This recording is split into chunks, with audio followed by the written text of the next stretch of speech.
Yankees in town, so it is a sellout. Joe Girardi leading the New York Yankees, and here's the lineup. Brett Gardner in left, Jason Nix at short. Kevin Youkilis will play third base.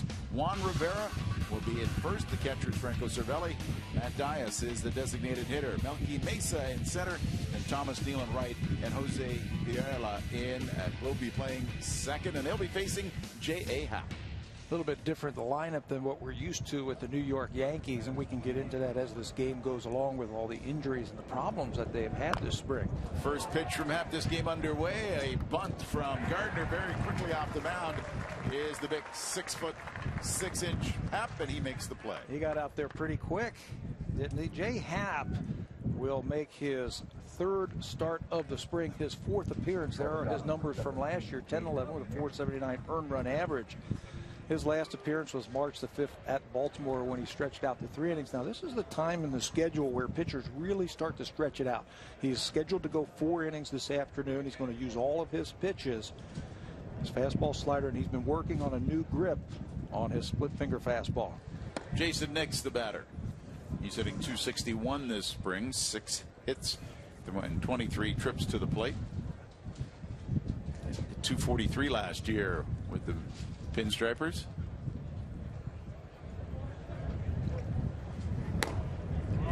Therefore, a strike, pounding in at 89 miles an hour. That's a good sign right there from J. Happ, where he stands tall out there. He's 6'6", and he comes right over the top, and you really want to generate that downward movement with his fastball.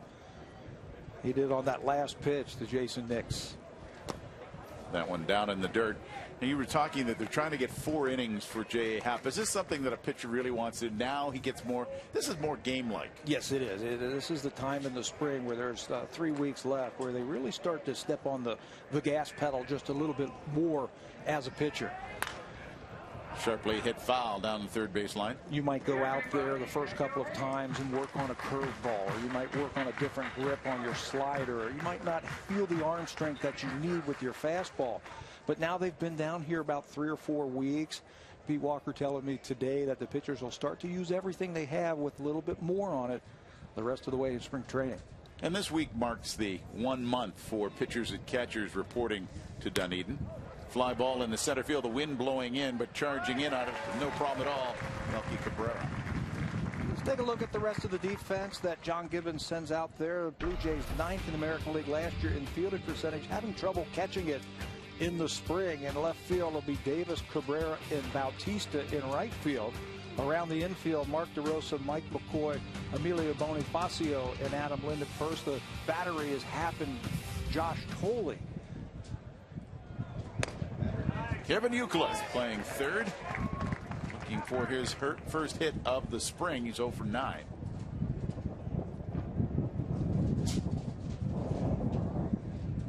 And yes, that is the wind whipping through the microphones. The wind blowing in. 1 week ago, it was blowing out about the same speed. It's going to be tough to try to get anything to leave the ballpark today. Well, this one, fly ball right field. Bautista goes back, and it's off the wall. Making the turn, Youkilis. The slide in, he's in with a double.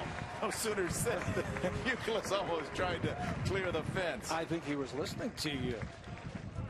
Last week, if he hits that ball 1 week ago, that is a home run. The wind definitely knocked that one down and got in on Youkilis a little bit, and he inside outs it, muscles it to right field. Bautista thinks he has a beat on it. The wind just blows it, knocks it straight down for extra bases. Kevin Youkilis' first hit of the season.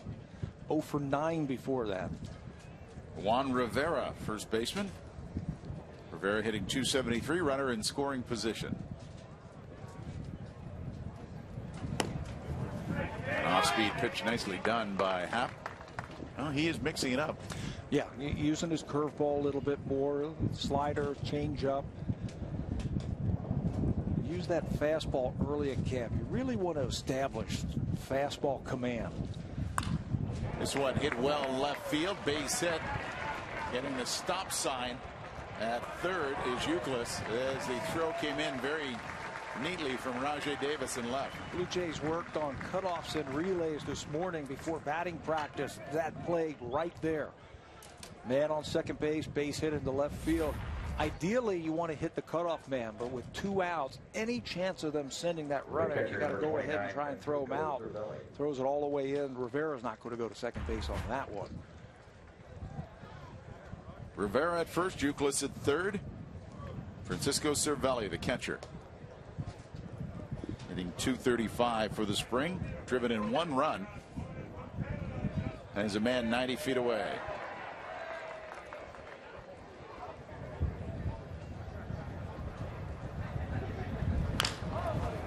Broken bat, ground ball.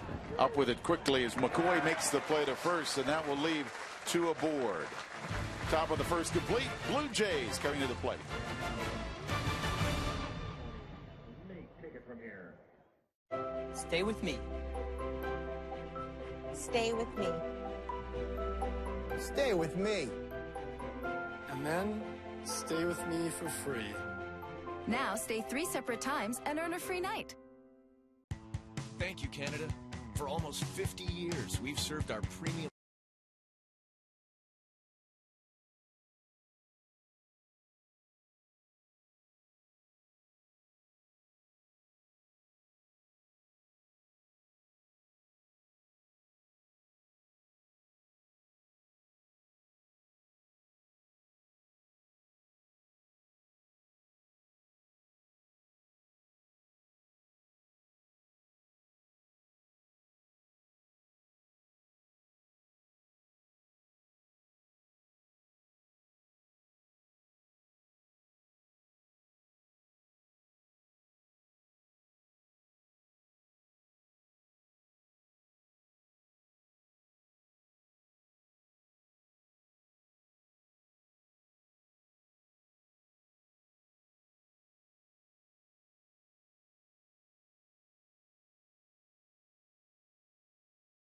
Blue Jays this spring, 7 wins, 7 losses, 1 tie, coming off a victory yesterday. And here's what John Gibbons has written down on the lineup card. Rajai Davis will lead off in left, followed by Emilio Bonifacio at second. Colby Erasmus, the designated hitter this afternoon.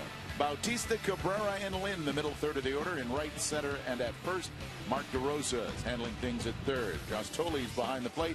And Mike McCoy is the shortstop, facing David Phelps. David Phelps will take them out for the New York Yankees for his 4th start of the spring. In his 2nd against the Blue Jays. They saw him earlier this month back in Tampa Bay. There are his numbers last year in 33 games, pitching out of the bullpen. A couple of starts for the Yankees last year. 4-4 with a very good ERA at 3.35. He is in the mix for that 5th starter for the New York Yankees. Fastball, curveball, slider, and a changeup. Very strong, very durable arm. His last outing was Tuesday against Atlanta. Gave up 2 hits, 1 run, and 4 innings of work. So he's starting to get his innings and pitch count up. And to begin, Rajai Davis, who's hitting .238 for the spring, driven in 4 runs for the Blue Jays.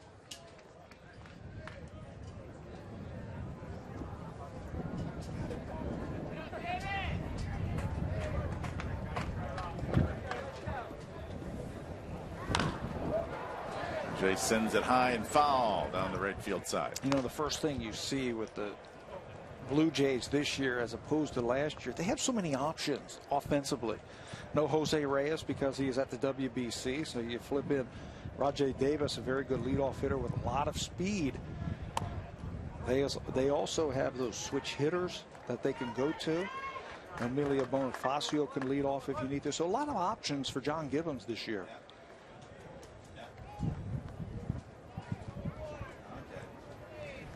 And a lot of opportunity to get men on base who can do something when they're on the base path. Yeah, they can run. They've got a great, I'll call it elite team speed this year for the Blue Jays. Speed. You can steal bases. You can go first to third. Fly ball, left center field. Gardner coming in on it and will make the out.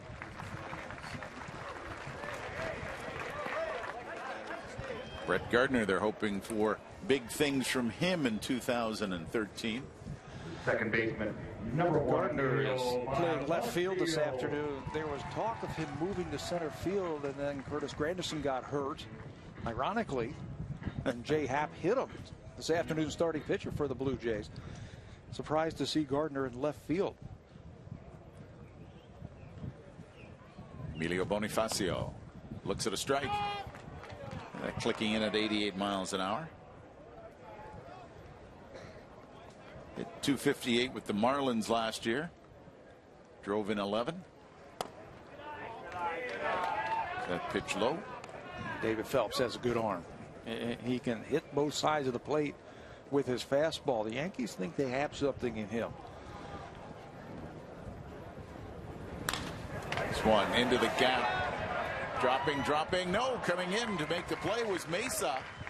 Looked like that was going to drop in. Mesa had time with the wind blowing in, kept it up in the air. A lot of speed in the outfield this afternoon for the Yankees. Gardner, Mesa, and Thomas Neal, non-roster player in right field.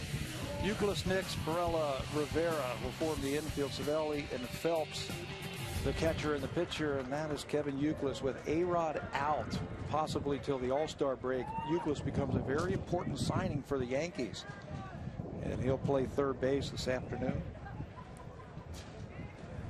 Colby Rasmus looks at the first pitch from Phelps, sends it away. Phelps was used in a number of different roles last year for the Yankees, as Rasmus at 223 with the Blue Jays, drove in 75 runs, 23 homers.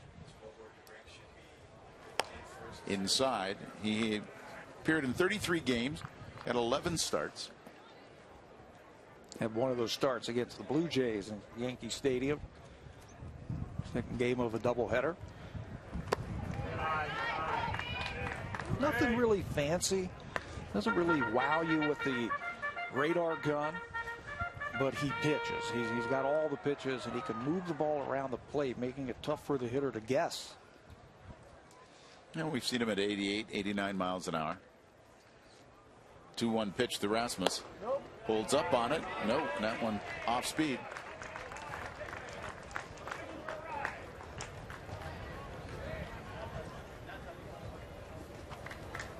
Colby with just one hit this spring, 1 for 7. That was a home run.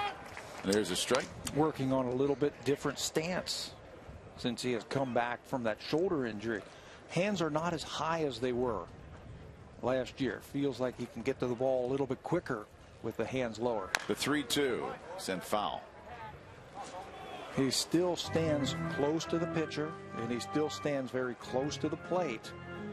But if you remember last year, he had the hand very high, and he really could turn on those fastballs. This year, thinks this will help him take a little bit leveler path to the ball, stay back just a little bit longer.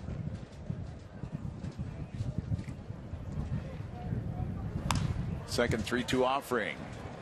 Foul to the left side. Not playable for Cervelli. Into the crowd.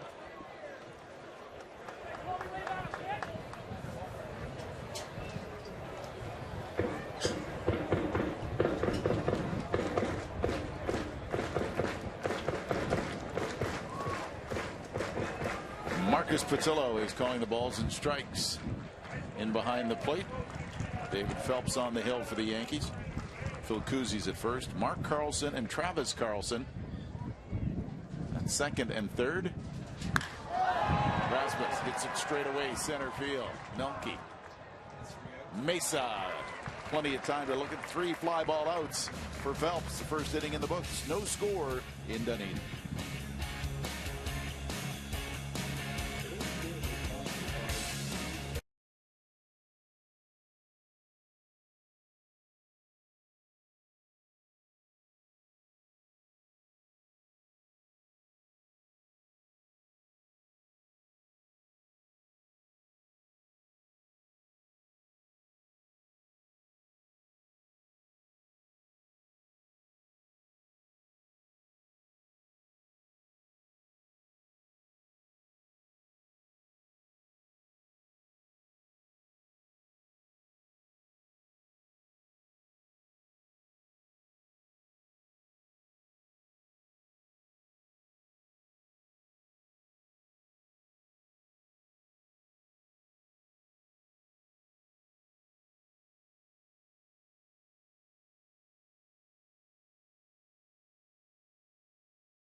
Everybody will be sporting their Blue Jay finery on Blue Jays opening week, presented by Honda.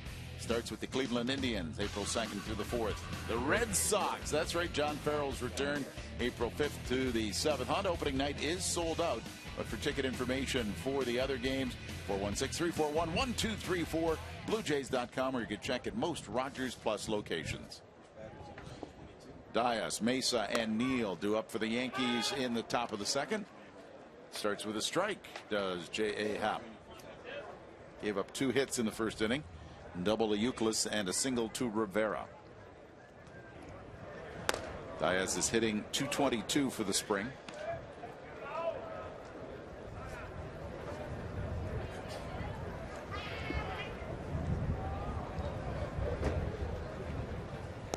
One skips down and under the grasp of Tolley. Diaz becomes an important guy, I think, for the Yankees with the injury to Curtis Granderson. I thought you were going to say everybody.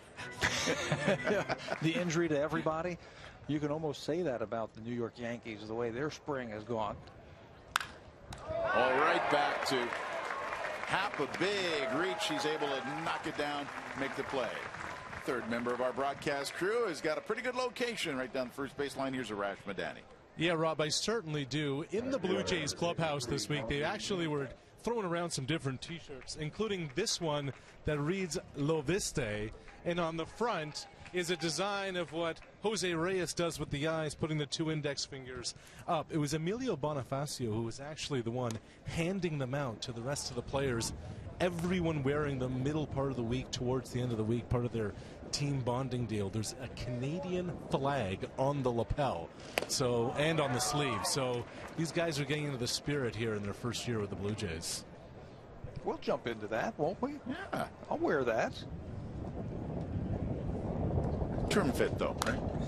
Of course. Melky Mesa's the center fielder, hitting .250 for the spring. AA and AAA last year, hit .264, 23 home runs. Lots of speed. One of their upper echelon minor leaguers. Oh, he chased that down, and it's strikeout victim. First strikeout for J.A. Happ. J. Happ has been working on a different grip on his splitter.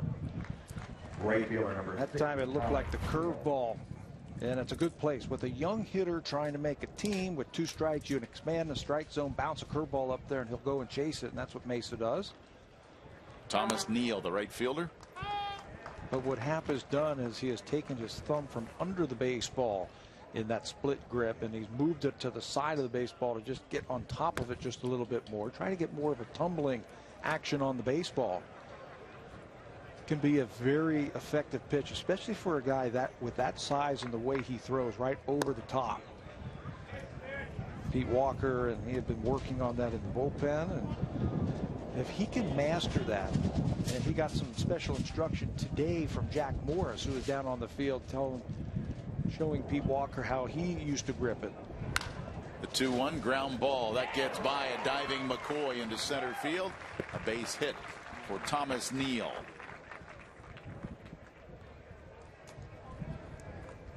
Ball up just a little bit. Catching too much of the plate, and comes right back from where it came, right back through the middle for a base hit.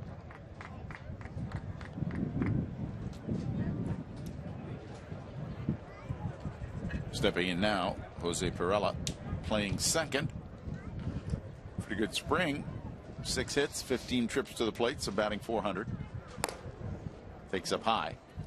Well, young players, the first thing you want to see, can they hit the fastball? They will challenge them with the fastball, especially when they are hitting at the bottom end of the lineup. Happ will face them, challenge them with fastballs. Ground ball right side. Bonifacio turns, fires. Very nicely done by Emilio Bonifacio. He's got the range and makes the play. That leaves Neal on the base paths. And after an inning and a half, no score. Yankees in Dunedin.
I think we can call this doubleheader day on Sportsnet after the Yankees and Blue Jays are done. Coming up at 4 o'clock on Pacific West, Ontario and East, it's the World Baseball Classic. And from Phoenix, what a big game. The United States playing Canada.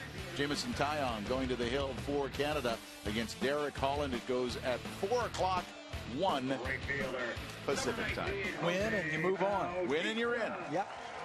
So that should be a lot of fun. A lot at stake there. Well, I think now we know that the United States will be fearful of Canada because you can't mess with them. No, they'll come at you. What was the Mexican team thinking about taking on the Canadian team? Especially when all those Canadians started to jersey them. I noticed that. They grabbed them and punching them. Middle third of the order for the Blue Jays: Bautista, Cabrera, and Lind. Jose Bautista gets under it. The wind may blow it away, and it does. As Bautista sends a souvenir into the crowd here. Jose tells me that his timing is getting there. It's not where he wants to be. Low average at 217, but he has had some home run power, 3 of them. Hit one yesterday against the Tigers. It's Doug Fister. Hit one the last time we were doing the game. In Clearwater last Sunday. And that was cold. Wind was carrying out, though, in Clearwater. I think he would have gotten that one. But he feels like he's seeing the ball much better. The timing is coming back. And why not when you're swinging the bat like this and hitting that type of pitch from Aaron Cook? That one's not coming back. He need time to appreciate it as he rounded the base paths. 2 balls, 2 strikes to Bautista. For the spring, just hitting 217, 5 hits and 23 at bats, but 3 home runs, driven in 5.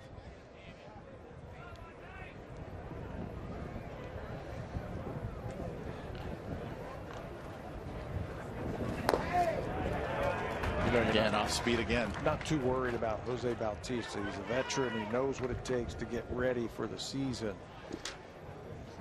The most important thing for him is his health, and he tells me today, he says, I'm healthy, the bat speed is there, and he'll be fine. 3-2 pitch. He gets under it again. Calling for it. Nick, and then calling for it now is Perella. It just started on the shortstop side and just drifted over. And it was Perella who makes the play. Don't take your eye off the ball this afternoon if it goes up into the air. You never know where it's going to end up. It looked like Nick's behind shortstop on it, yeah. Was going to have a shot at that ball and blew all the way over to Perella. 22 degrees at the start of game time, 22 Celsius, and the wind blowing in from left to right. Melky Cabrera, center fielder. Hits this one into left center. On the run is Mesa, but he leaves it for Gardner, who had called for it, and makes the out. Well, we've been talking about people trying to get things in order as they get ready for the season, and it appears that Adam Lind, who we talked about in the opening, trying to get his position solidified with the Jays. He looks like he's in good shape, and I asked him about that today. He says, I'm about 10 pounds lighter than I was in spring training last year, and he credits a lot of work with yoga to strengthen the core, be a little bit more flexible. He's been battling back problems the last few years, and last year he just looked very stiff, and he just couldn't get the barrel of the bat out like we have seen him in the past. But so far in spring training, he's looked pretty good. He looks a lot more free, a lot more easy. He's been pulling the ball with regularity. And Chad Mottola, the hitting coach, sits behind the batting cage during BP and says, yep, you got it. It's back. Looks at ball 1 ball, 2 strikes. Lind hitting .435 for the spring, 10 hits, 23 trips to the plate, 1 home run. He's driven in 4. And as you called it was a tale of 2 seasons, really, too, for Adam. When he went down, was able to deal with Mottola in Las Vegas. Certainly helped him. Says he's seen the ball just a little bit better, and you can see it's not a one-piece swing like it was last year. That's what Chad Mottola on the right there, who helped Lind do. Separation. Get the hands away from the body when you start to swing. Phelps was ahead 0-2. Now it's a full count. 2 out, bottom of the second. as Phelps has worked through very efficiently the Blue Jays order. 3-2 pitch. Lynn fouls it back.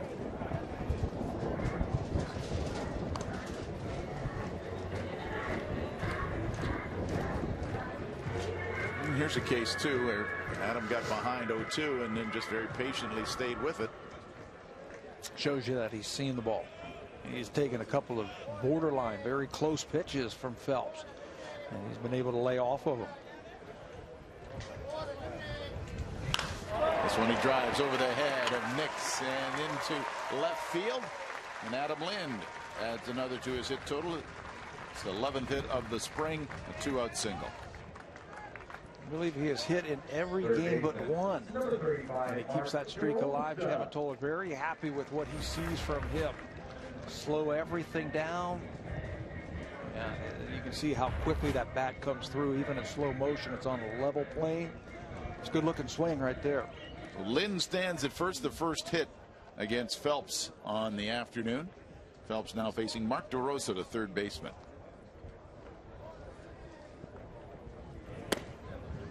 Takes a strike. DeRosa's had a great spring.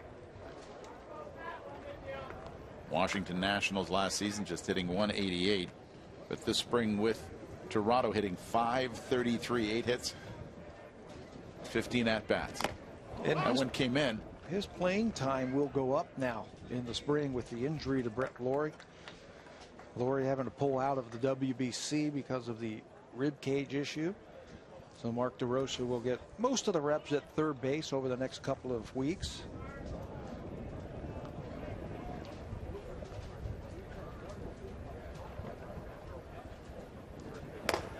DeRosa takes strike 3. The outside part of the plate, and that leaves Lind at first. 2 innings complete. No score in Dunedin. Spring training baseball.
I would think many of those fans were at jshop.ca, where you can get suited up for the 2013 season. jshop.ca has the largest online selection of authentic Blue Jays caps, t-shirts, jerseys, and more. You can go to jshop.ca or call 1-877-JSHOP. And there's the spring training hat that the Blue Jays are wearing. I picked one of those up for my son. He thinks they're pretty sharp. And they have been very big sellers this year. I think they're very sharp. Yeah, I like I'm going to have to crack open the wallet and pick one up. What? You heard me. Mark the day down. No, it's a really nice look. And I know the fans have been in and out of the souvenir shop here, Florida Auto Exchange, and of course on jshop.ca. Top of the order for the Yankees, Brett Gardner tried to drop down a bunt. Jay Happ got to it in time and made the out.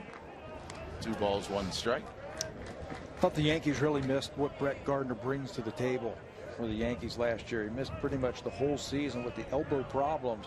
Brings a little on-base percentage, good eye at the plate, sees a lot of pitches. He's got great speed.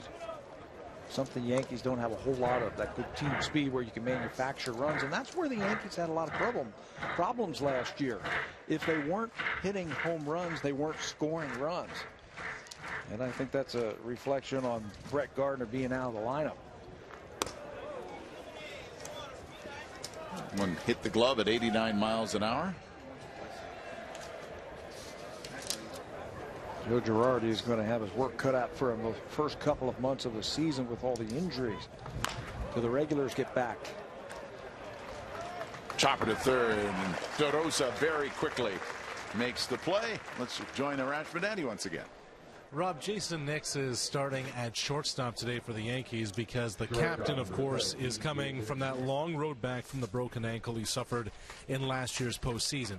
It took a positive step yesterday for Derek Jeter, though. He was the Yanks DH, went 1 for 2, had a single in his first at bat since last October. Now, Jeter handled ground balls throughout the week, so there's a positive piece among all the injury news for the Yankees is that it appears that Jeter is making his way back to the lineup. Well, and he saw the first pitch, liked it yesterday, and singled to left field. How about that? You're right. He talked about the big first step. How about a quick first step? First pitch that he saw, he ripped it. Getting under this is Nix. Calling for it is McCoy. Bonifacio was also there in case, but it's McCoy who makes the play. And did you see what Derek Jeter said about that after the game, about that hit? He said, "Oh, that pitcher must have felt sorry for me because I've been." Said he laid it right in there for him. Well, both Jeter got some work in yesterday. Mariano Rivera, perfect inning. And those are good signs after a couple of weeks of some really bad news for the Yankees with the injuries. It's high hands of Kevin Youkilis as he prepares for the pitch from J-Hap. And he is filling in for injured Alex Rodriguez, who likely won't be ready until the All-Star break.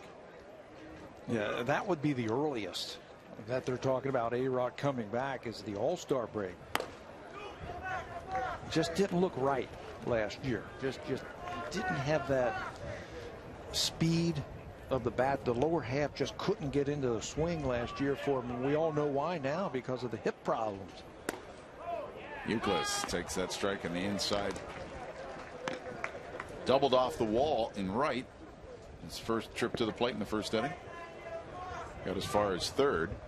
No score in this ball game. 90 miles an hour. Well, as we were talking about it, this is just a partial list because we only have so much space. Here are the three big ones with A-Rod, hip surgery. Curtis Granderson, who was hit by a half pitch, broken arm.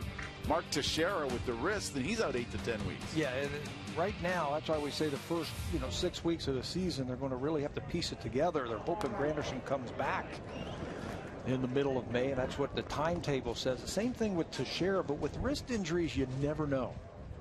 Jose Bautista thought that he could be out 6 or 7 weeks last year with the same type of injury, that injury to the sheath of the tendon in your wrist, and he ended up missing the rest of the season. 3-2 pitch, catches him. Strikeout number 2 for J-Hap, and it's a 1-2-3, top of the third for the Yankees.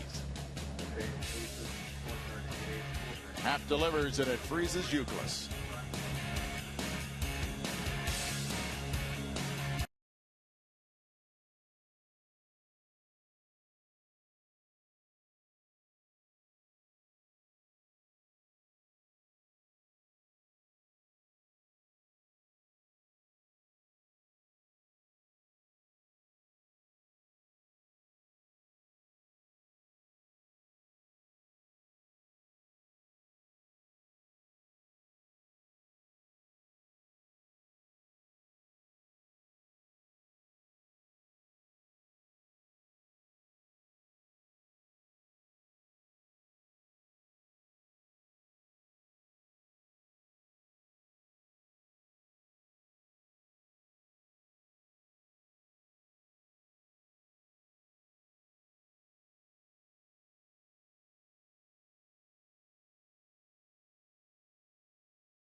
Well, the fans were enjoying the good old hockey game by Stompin' Tom Connors, but there's good old baseball coming up. Dominican Republic against Puerto Rico on Ontario and East at 7:30 Eastern, 4:30 Pacific time as the World Baseball Classic continues. Canada against the United States goes at 4 o'clock on East, Ontario, West, and Pacific.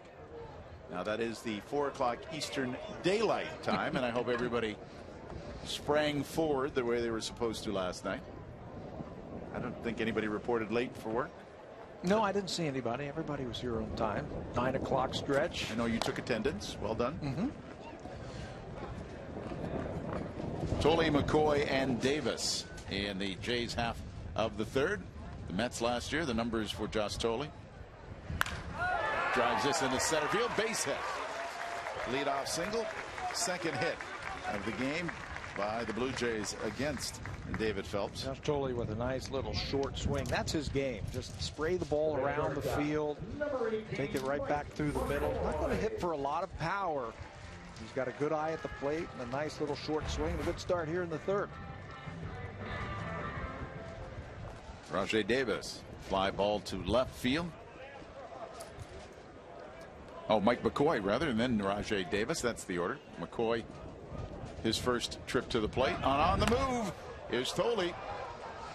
Ground ball, and Phelps makes the play to first. John Gibbons not wasting any time after the base hit by the number 8 hitter. They play hit and run on the first pitch. Mike McCoy getting it on the ground. Gets that runner into scoring position. Number 11, Rajay Davis. So McCoy does his job, moving Tolle to second, and now Rajay Davis, who flied out to left field, as previously mentioned. Runner in scoring position.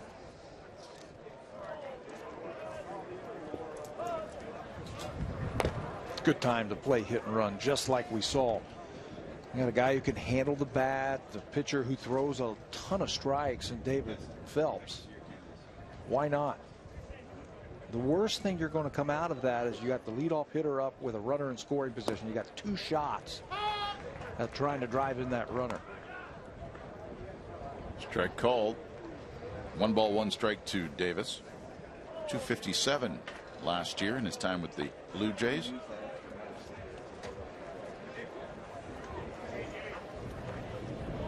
He's driven in 4 runs this spring. Chopper to third. Youkilis gathers it up, makes the play.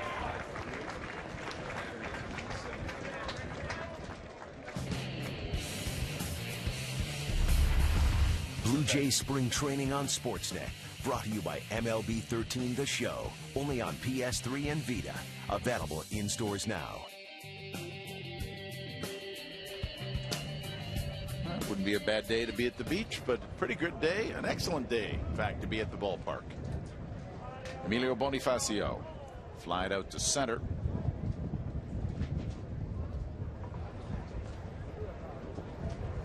Tolle at second base. 2 down.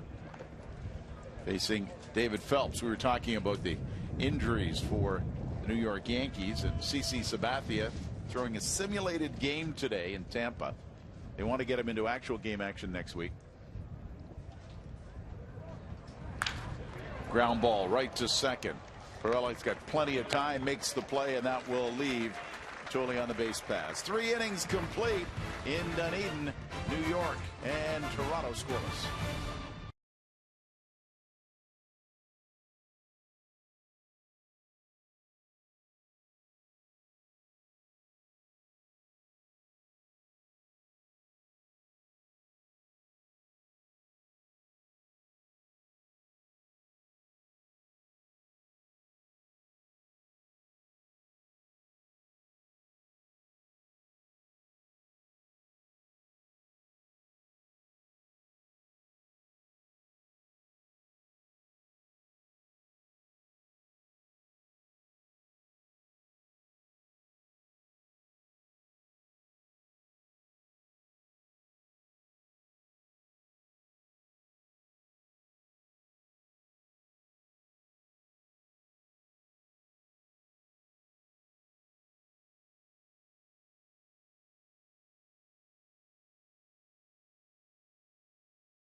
I know it has been mentioned that the opening night is sold out. Well, Honda's opening night has a very special contest for you presented by Sportsnet 590 The Fan. They have kept 2 tickets back, and you can win 2 tickets to Honda opening night against Cleveland on the 2nd of April. And the prize includes airfare, hotel accommodations in Toronto. Contest will close Wednesday, March 20th. You can enter at BlueJays.com. 4th inning of work for Jay Happ against the New York Yankees. Connects with the strike with Pat Tabler, Arash Madani, Statsman, and Sportsnet.ca columnist Scott Carson, the elder statesman. I'm Rob Faulds, in for Buck Martinez, who's at duty on the World Baseball Classic. And the first batter, Juan Rivera, singles up the middle. Let's join Arash Madani. Rob, as we see Jay Happ pitch well so far through 3 innings, you're reminded of Ricky Romero, who struggled again yesterday in his 2 innings of work, 1 less than scheduled because he did his pitch count. The plan, regardless, John Gibbons said, is that no starter will skip a start in April. Usually you sit guys if they're a question mark in the 5th slot, Gibbons said, especially in the first month of the season. Not so with Romero. Well, now we wonder, is Romero one of those questions going into the season? That's a terrific point, too. And with the way that this man on the mound has performed, left-hander Jay Happ. Yep. And John Gibbons and Alex Anthopoulos have said all along, we're going to take the best players north with us from spring training. Now, I think you have to take into consideration what the person has done at the big league level. And Ricky had a little bit of a hiccup last year, a bad year. Bad second half. At one time he was 8-1. A lot of management and general managers have been fooled by spring training in the past. You know, guys who've had great springs and then the bell rings for the regular season and they're not the same player. But it's an interesting thing. It's a great problem to have, I think. Cervelli fouls it back. He grounded out to short. His first at bat. We saw Ricky Romero last Sunday in Clearwater. He went 2 innings, 1 run on 1 hit, struck out 1, walked 1. Looked pretty good. Yeah, he did look good last week. Now the difference between what we saw last week and what we saw yesterday, got back into that same groove where he fell behind hitters and then he'd reach back for a little something extra. It became very stiff. He couldn't find his release point, and he started yanking pitches around the strike zone. What we saw back in Clearwater last week, very controlled, very relaxed, very slow, very free, very easy. The ball was coming out of his hand and moving. It was 92 miles an hour. Yesterday it was just a little bit trying to put too much on the ball, and that's what Pete Walker wants to do. He wants to have him slow down just a little bit, and instead of reaching back for a little something extra, pull off a little bit. Happ comes in. Whoa, very close pitch at 90 miles an hour. 3 balls, 2 strikes to Francisco Cervelli. You know you've got good placement with your fastball when you can dot it right there, freeze everybody. And it certainly looked like a strike.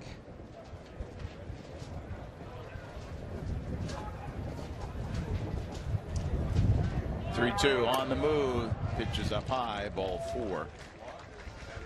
It's the first walk issued by Happ.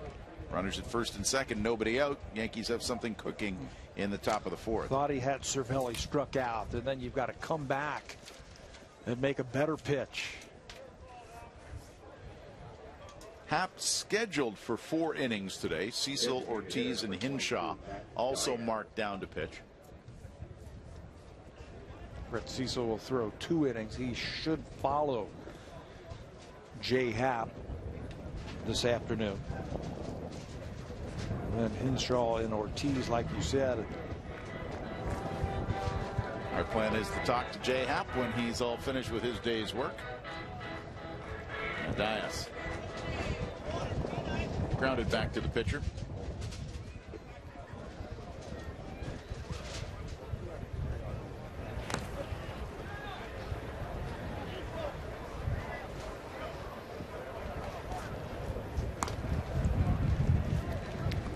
Going to have to make a pitch right now. Matt Diaz is known as a very good fastball hitter.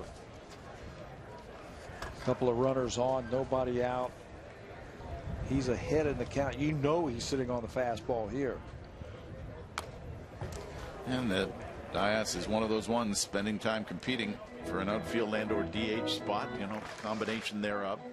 And with the injuries, good performance. Oh, he's in the picture. Yeah, puts him in the picture big time. He's in the picture because he's got a low number. Yeah. Wearing number 22, he's got a great chance. What was your first number at spring? 60 with the Yankees. That was an appeal. Yeah, he's wearing Roger Clemens number 22. Mm-hmm. And when you started with 60, did you? 60. How'd you feel there when they handed you 60? Feeling pretty confident? It was a Major League Baseball unit, so I guess you felt pretty good. That's exactly right. Big league camp for the first time. Look around. You take 600. I'll take anything. Look around. Mickey Mantle was there, and Joe DiMaggio, and Yogi Berra, Catfish Hunter, Whitey Ford. Those were just the retired guys. Then there was Reggie Jackson and Dave Winfield. I mean, it was something. 2-2, swatted at, chopped down. They could have given me any number.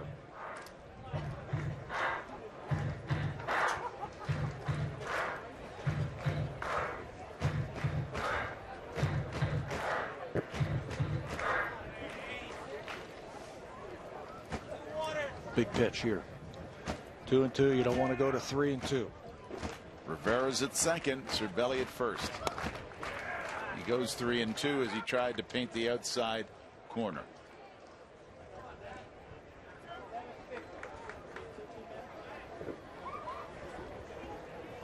At second, Juan Rivera taking his lead off first. Francisco Cervelli, and at the plate, Matt Diaz. Diaz now 3-2, swings at it. Now we've been talking about the Yankees and the injuries, but they've got spots to fill. They lost Nick Swisher, Russell Martin, Raul Ibanez, Eric Chavez, Andrew Jones, and with it a lot of long ball possibility. Yeah, I think you counted that's 94 right there. Those 5 players who've already left. Then you take out the 43 that Curtis Granderson hit last year. A-Rod is not in the lineup. Ground ball right side, right to Adam Lind. He will make the easy play at first, runners advance. So that is a lot of production that the Yankees have lost in their lineup. Mark Teixeira is also out. So they're going to have to figure out ways to score runs, and they've been talking about leaning on their pitching staff just a little bit more at the beginning of the season before they get some of those guys back. Runners at second and third, one out, and a visit to Jay Happ. They're going to make the change as he reached this pitch. So they have. And Happ has done his service for this Sunday. So one out, top of the fourth, and new man comes to the mound to replace Happ. It is Cecil when we come back to Dunedin.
Jay Happ's day is done, and now it's Brett Cecil's turn, Pat. Brett Cecil, the first man out of the bullpen for the Blue Jays. This is what he did last year in 21 games, trying to make the team as one of the left-handers out of the bullpen, throwing noticeably harder this spring than what we saw last year. And you can do that in short stints out of the bullpen. Fastball, curveball, changeup. Big situation here for Cecil. Melky Mesa, runners at second and third. Rivera standing at third, Cervelli's at second. And Mesa struck out his first at bat.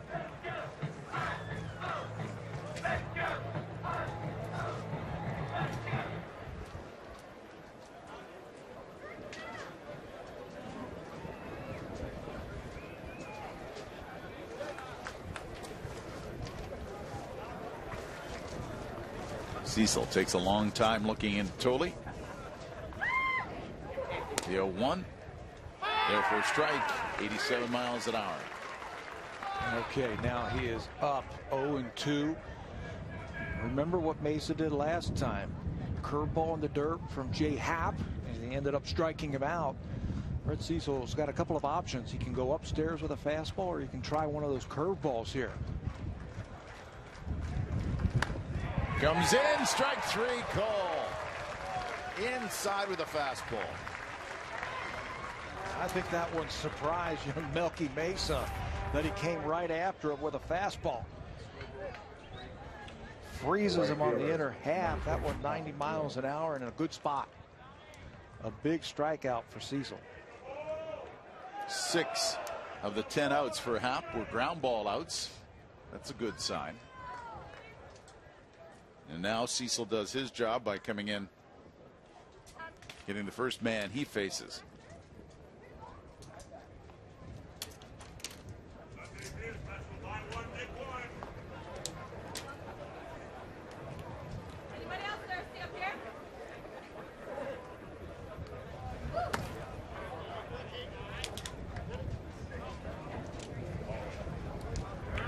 Happ gave up a single to Rivera, walked Cervelli.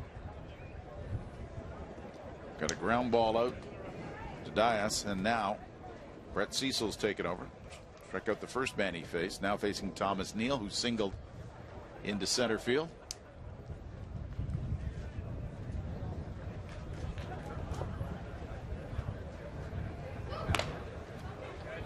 .91 high and outside. Yeah, noticeably harder than what we've seen last year from Cecil, reaching back to for a little bit extra. Spent the whole winter working with that arm strengthening technique that Steve Delabar made famous last year. It shows. Radar gun a lot higher than last year. 2-0 down low.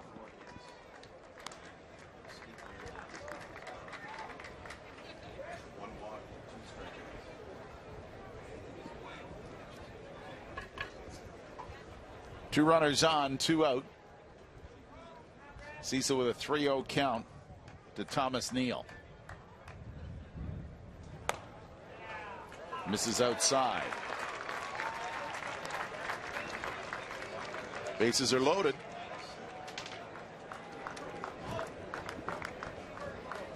And they're loaded for Jose Perella. Grounded out, a very nice play by Bonifacio to end the second inning.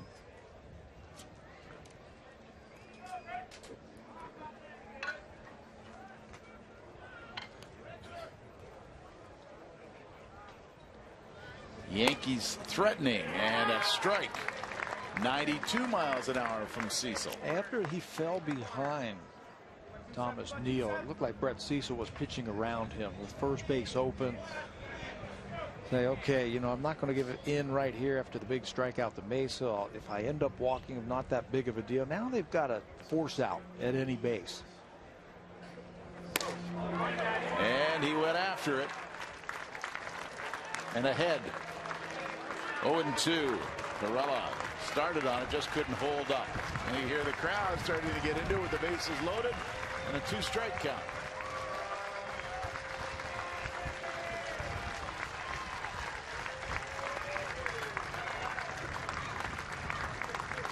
The 0-2. Foul back. He came at him with heat again. Yeah. I think after the check swing from Pereira on the second pitch, felt like he can go back up there. High fastball upstairs, maybe expand the strike zone, straighten him up just a little bit. And if he is a free swinger, and he looks like a free swinger, you can get him out by throwing the ball outside the strike zone. The 0-2 goes off speed there. After 92 miles an hour, 92, then 91, comes back with 81. Yeah, and that's the difference. That's what you want. And he didn't have that last year. He didn't have that separation in his breaking ball speed and his fastball speed. And that is very tough on hitters when you've got that 10-mile-an-hour separation.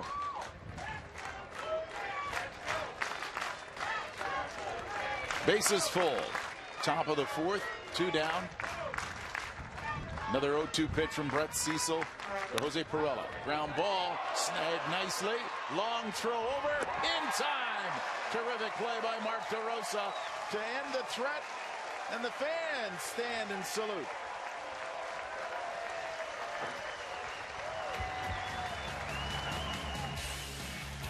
Had to range over, make the play, then make the throw. Still no score.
Something to keep in mind if you're a collector. Blue Jays bobbleheads for 2013. They're cutesy and they're fun to have on the shelf. There we go. Edwin Encarnacion, Sunday, April 21st against the Yankees. JP Arancibia on the 7th of July against the Twins. And August 11th against the Athletics. Brett Laurie, the first 20,000 fans, will receive a bobblehead. 416-341-1234 for ticket information. BlueJays.com for most Rogers Plus locations. Bottom of the fourth inning. Rasmus, Bautista, and Cabrera due up. David Phelps continues to work. Weak grounder goes right back to Phelps. He'll scoop it up. And Rasmus is 0 for 2. Fans, it's time now for the MLB 13 The Show simulation powered by MLB 13 The Show, only on PS3 and Vita. Available in stores right now. Now, PlayStation's provided their prediction for Jose Bautista's season with a simulation from MLB 13 The Show in the video game version of the Blue Jays 2013 season. Here's how the season plays out. They hope to see a lot of those home runs. And here are the numbers that they've got for Bautista, Tabby. What do you think? Wow. 47 home runs, 126 RBIs, an on-base percentage over 400. And, well, watch this, a fly ball, but the wind will push it down into the glove of Gardner. The fans thinking maybe they saw a little bit of MLB 13. Yeah, caught that one a little bit off the end of the bat right there. And there are the numbers. Average with runners in scoring position, 345 on-base percentage, over 400. My question is, and we all hope that Jose has that type of season, who's the pitcher? Give me a bat. 47, 126. I'd like to hit against that guy. Well, that's against the league. He's just beating up everybody. Well, we didn't see who the pitcher was, did we, on that scene? Well, I hope Jose has that type of year, because if he does, good things are going to happen with the Blue Jays. Well, Phelps went 2 pitches, 2 outs. Now we'll have to go at least 4 pitches as he's facing Melky Cabrera. Flied out to left. That looked real, though, didn't it? That MLB 13. It's amazing how I don't know, clear it is. Yeah. My kids play that religiously every day. Are you any good at it? Heck no. Too many buttons to push and too many things to remember. But I like watching it. Yeah. I'll go up there and watch it. It's like watching a real ball game. 2 balls, 1 strike, 2 down. Bottom of the 4th inning, no score. Florida Auto Exchange Stadium in Dunedin.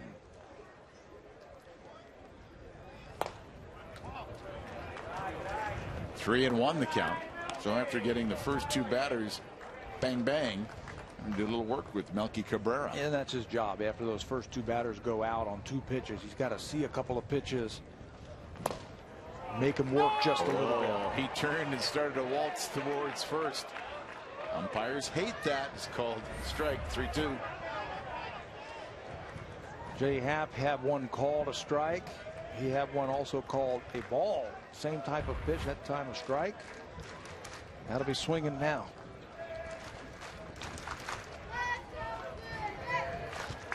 Three-two. He's swinging.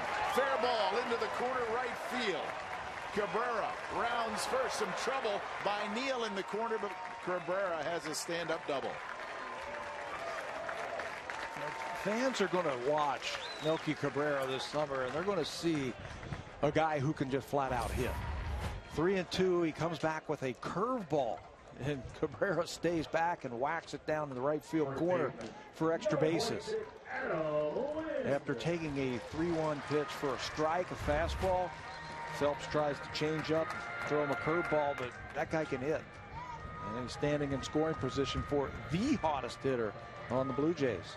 Adam Lind, who singled in the 2nd inning. 1 of 3 Blue Jay hits now. Lind's got 1, Tolley and Cabrera. I know it's spring training, and I know the games don't mean anything and people are trying to get their work.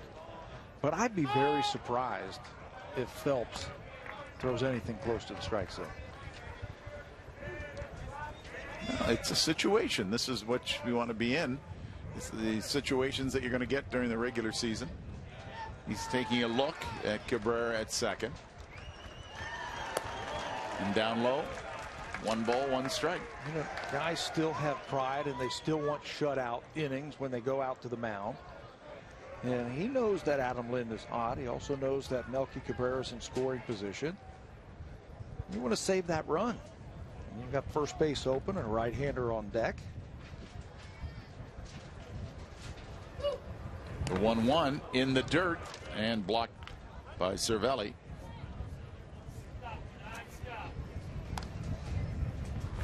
Very quick behind the plate as Francisco Cervelli, the catcher, go down to that knee and just keep that ball in front of you.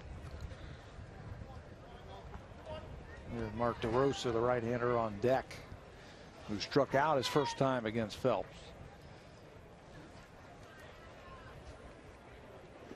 Cervelli runs through the signs for David Phelps. Cabrera at 2nd, 2 out. Their first strike at 89. Where do you put the Yankees catching situation now that Russell Martin has moved on? That is a big question mark for the Yankees this year. Right now it's Chris Stewart and Francisco Cervelli. They have a couple of young kids in their farm system, but they're not sure if they are ready yet to play every day in the big leagues. Quick look at Joe Girardi. He's not coming back. He might have to. Yeah. Our director, Troy Clare, says, still got the pipes to do it. But right now, Cervelli and Stewart are the 2 catchers who'll do most of the work for him.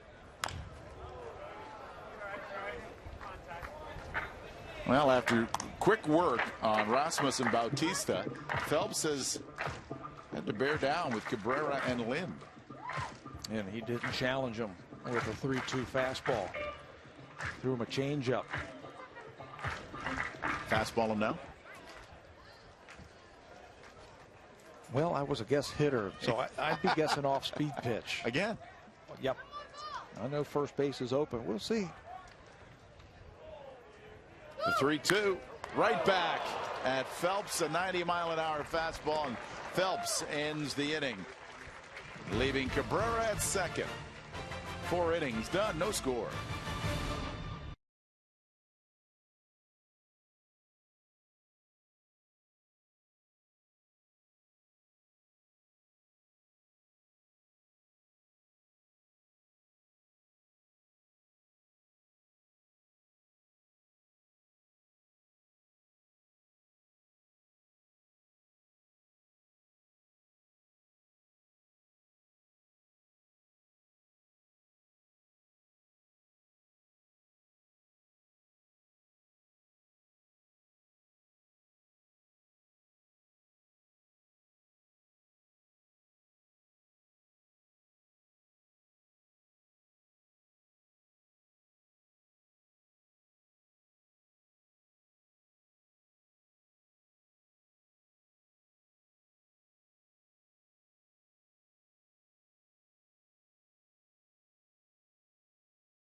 Sellout in Dunedin this afternoon as the Yankees come to visit the Blue Jays.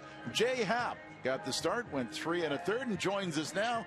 Put the headset on right at the first baseline. Jay, thanks for joining us. What's your first reaction to your work today? I feel good about it. It's definitely nice to continue to get stretched out, and obviously would like to get through that 4th inning, but I feel good about throwing strikes definitely today. It looked like you were standing tall on the mound and really driving to the bottom of the strikes. Now, is that something that you were cognizant of? Absolutely, yeah. Pete and I have been trying to work on kind of tempo, speeding up just a little bit, but without kind of rushing and staying on top of the ball. So the taller I stay out there, usually the better angle I'll have, and it comes out a little better that way also. Your fastball was really staying down at the lower part of the strike zone. 6 ground ball outs. Do you consider yourself a ground ball type pitcher? History has said no, but I would definitely wouldn't mind that. It would be nice. I am working on a 2-seam fastball, and we threw quite a few of those today. And ground balls were the result, and that was good. So that's a continued work in progress. Gardner, Nix, and Youkilis facing Brett Cecil. Came in relief of Jay Happ, our guest. 0-1 the count. Pete was telling me that you've changed your grip a little bit on your split finger fastball. Did you throw any today? I did not, actually. We talked about that after the outing about trying to get some of those, as well as some straight changeups in, just to get used to changing up the speed.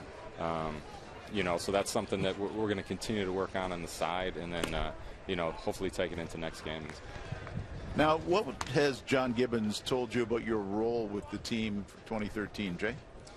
Not too much. You're waiting. Yeah, we'll see how the spring plays out. I'm obviously, would love to be on this squad, and obviously see myself, helping them, and it looks like it could be a fun season. So we'll see where that ends up. We'll take it one game at a time. As you progress towards opening day, where do you think you are in terms of being where you want to be on April the 2nd? I think on pace, definitely. That with the WBC we get maybe an extra outing this year as far as an extra start. So with rehabbing my foot this off season, I got just a slightly slower start than normal. So it's nice to have maybe that extra start to build up the arm strength and build up the innings. Now, Jay, this is pretty much a month since you guys reported pitchers and catchers. You like to get into 4 innings now. It's more like the game atmosphere, isn't it? It is, definitely. You go through the batting order. You see guys twice, pretty soon 3 times, and that makes it even more challenging. So you got to have hopefully stuff tightened up by that point. And you're starting to use all of your pitches, all the curveball, the changeup, two-seamer. You said the real game situations. Yeah, exactly. You know, especially guys get on base. We saw today, starting guys up off. Obviously it's spring training, but you're still out there. And once the hitter's in the box, you don't want to give up any hits, any runs. So, we started using stuff pretty much game, regular season type stuff today already. Well, 3 1/3, no runs. Nice effort tonight, this afternoon. Jay, thanks for joining us. All right, guys. Thanks for having me. Great job today. Thank you. Jay Happ, as he tries to make his bid to be part of the mix for 2013 with the Toronto Blue Jays. A walk to Brett Gardner. Jason Nix now 0 for 2. Flied out and popped out. Cecil delivers an swing to Nix, goes foul down the first base side. Gardner certainly a threat to steal over at first base. Trying to get a read of Brett Cecil. A little bit different where the leadoff batter last inning was Juan Rivera. He really couldn't do a whole lot of hit and run, steal, any of that kind of stuff. Much different this inning with Brett Gardner on first base. He's got a very aggressive lead over there. We've got the full crew out today here in Dunedin. Jamie Campbell handling things on the panel with Dirk Hayhurst and Stephen Brunt. Terrific pregame show. A lot to talk about with the World Baseball Classic. Chat with Jose Bautista.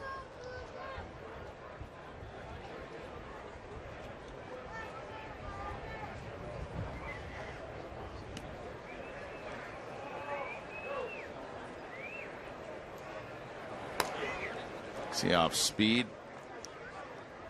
Now you are Mr. Dunedin from what I understand. Where can I go to watch the game after this one? Canada, U.S. Oh, well, let me just get my file. I'll go through the file of facts. You're the man here. That's what they tell me, that you know all the places here. I read the tourist information pamphlet when I came in. So we'll be able to find the game somewhere. Yeah. All right. I want to see that game. Ground ball could be 2. Oh, trouble. Now just settling for 1. No.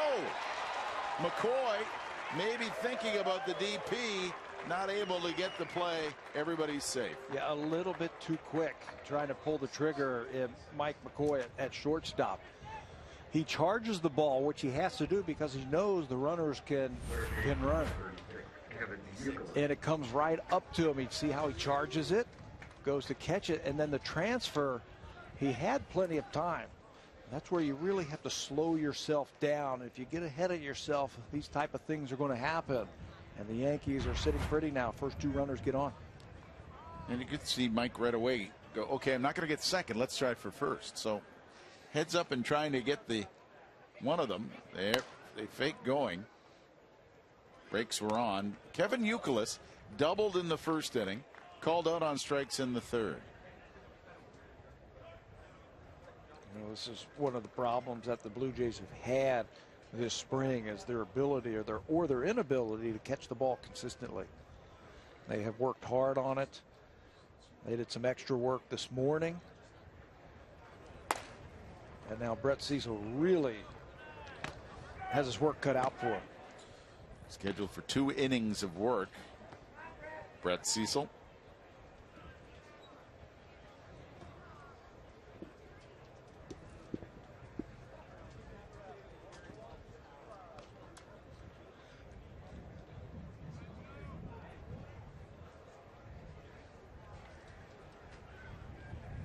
Outside, 3-0.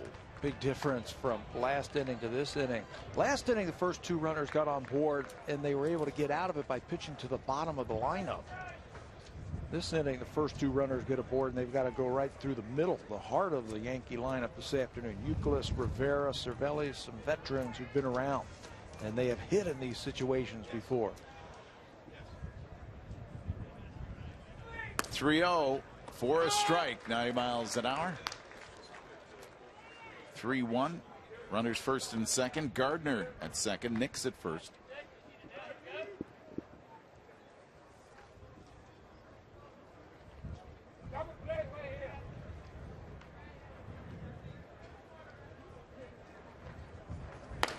3-1's up high, and bases are loaded. Third walk by Cecil in his time, second this inning. And now you've got Rivera to the plate. Rivera is 2 for 2. Well, he can hit. He does a good job knowing situations, Juan Rivera, and just using his hands. Don't try and do too much. Don't try and overswing. Let the ball travel, track a little bit deeper, and then just use your hands. That's why he comes up with so many line drive hits.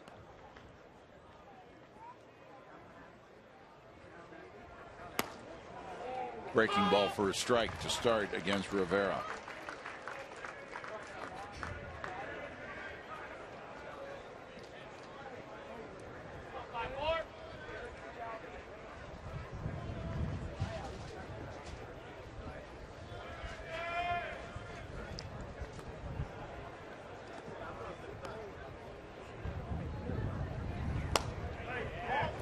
He wanted to call that one. It looked like a home plate umpire wanted to raise that right hand. But Rivera stays back infield, playing back. Here's that last pitch. You can see him flinch just a little bit and then say no, just off the plate. There's the infield. They're going to concede a run. They're looking for the double play grounder. They'll trade a run for a couple of outs. There we go, big swing. You see Tolley also dressed that last one too, try to help it out. No, 1 ball, 2 strikes, nobody out, bases full. Pull it back up into the strike zone. Keep the ball down. Get the ball on the ground and get a couple of outs.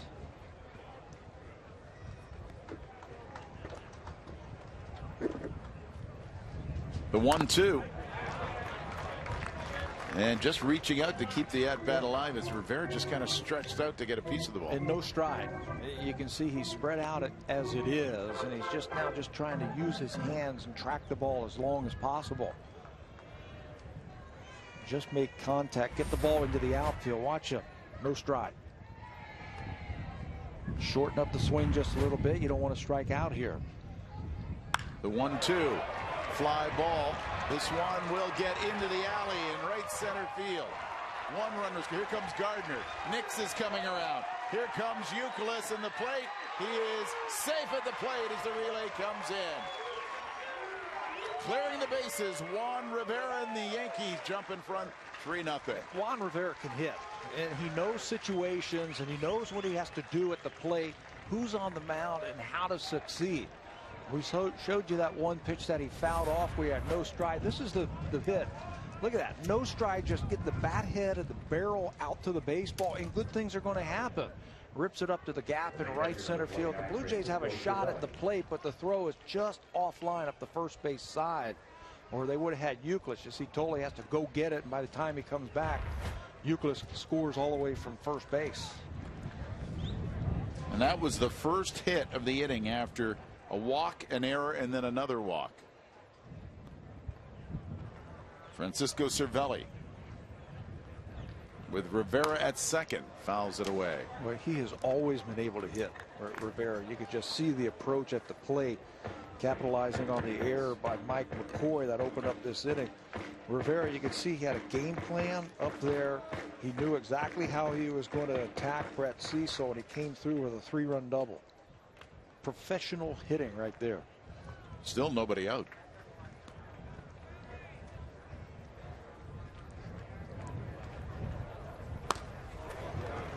.90 miles an hour, swing and a miss, and it's 0-2 as Cecil ahead on Cervelli.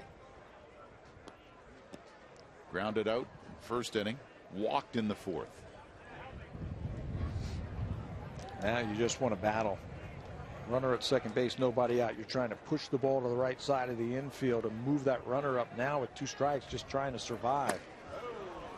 Offered at it, and they appeal. First base umpire Phil Cousy says no. Yeah, and a good pitch. 0-2 or now 1-2. Fastball on the inner half where you could try and freeze him.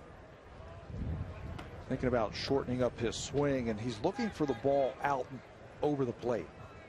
And if you bust him inside with a fastball, you might be able to get a caught looking for a strikeout. The 1-2. Cecil gets him. So that's the first out in the 5th inning after 3 runs have come around to score. And of course, if you talk about the bullpen, Brett Cecil in the left-handed reliever mix along with Luke and Oliver. Is it a puzzle, or is it constantly in motion, always shifting? I think it's a puzzle that the Blue Jays are trying to figure out here, and they've got 3 weeks to do that. What's compounding the problem is Casey Janssen has not been able to throw off the mound yet. Coming back from that shoulder surgery, he is just throwing some bullpens, and from everything I hear, everything is going along quite well. Sergio Santos is another one who had to come out of the ball game that we did last Sunday because of some shoulder soreness. A little tenderness, he said, and he threw today, and things went well. Dustin McGowan threw today on the side. That went well. That list that we just threw up there, the guy who might be throwing the best out of all of them is Jeremy Jeffress. We sold him last week also. He's got a great arm. He's out of options. Blue Jays were able to get a waiver claim and pick him up for, I think, 20 grand. Whoa! Bonifacio gets one, tried to double off. Rivera, he climbed the ladder to make the play and make the second out on Diaz.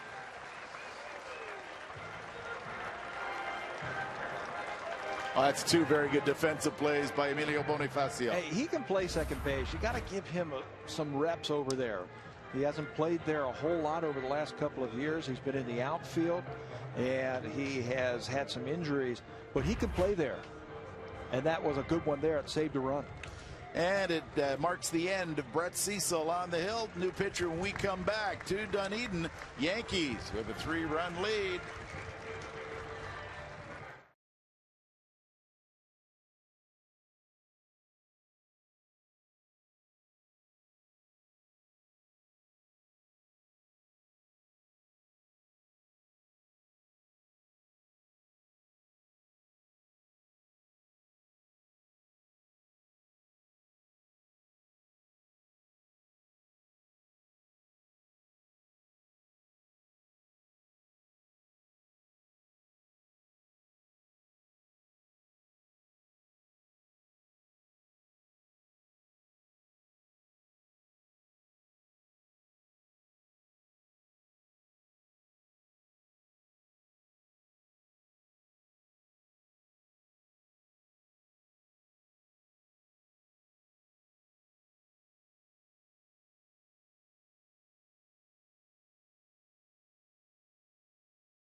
Spring baseball action in Florida, and Brett Cecil's turn is done. Alex Hinshaw will check in. Another lefty for the Blue Jays. Hinshaw, 33 games last season with San Diego and the Chicago Cubs.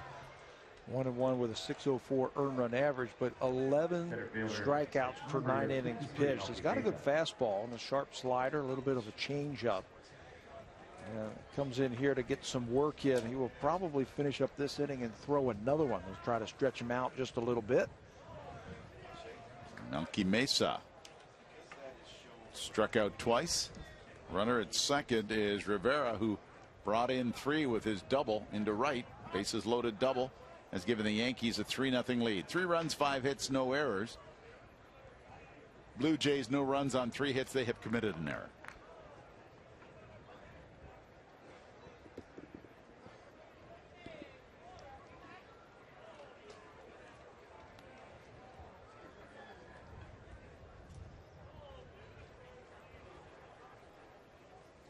Hinshaw delivers. Getting under this is Mesa.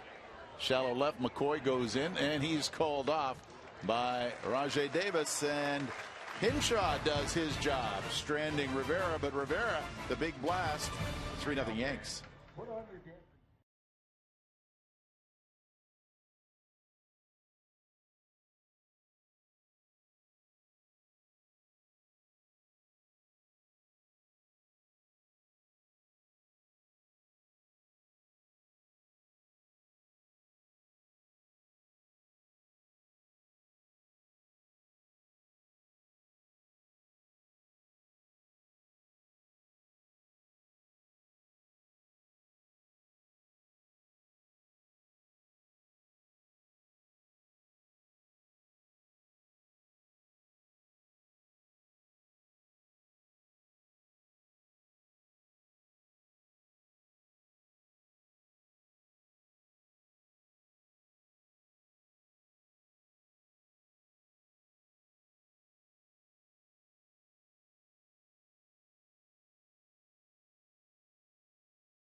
Baseball fan, then MLB.TV is for you. You can get ready for the season.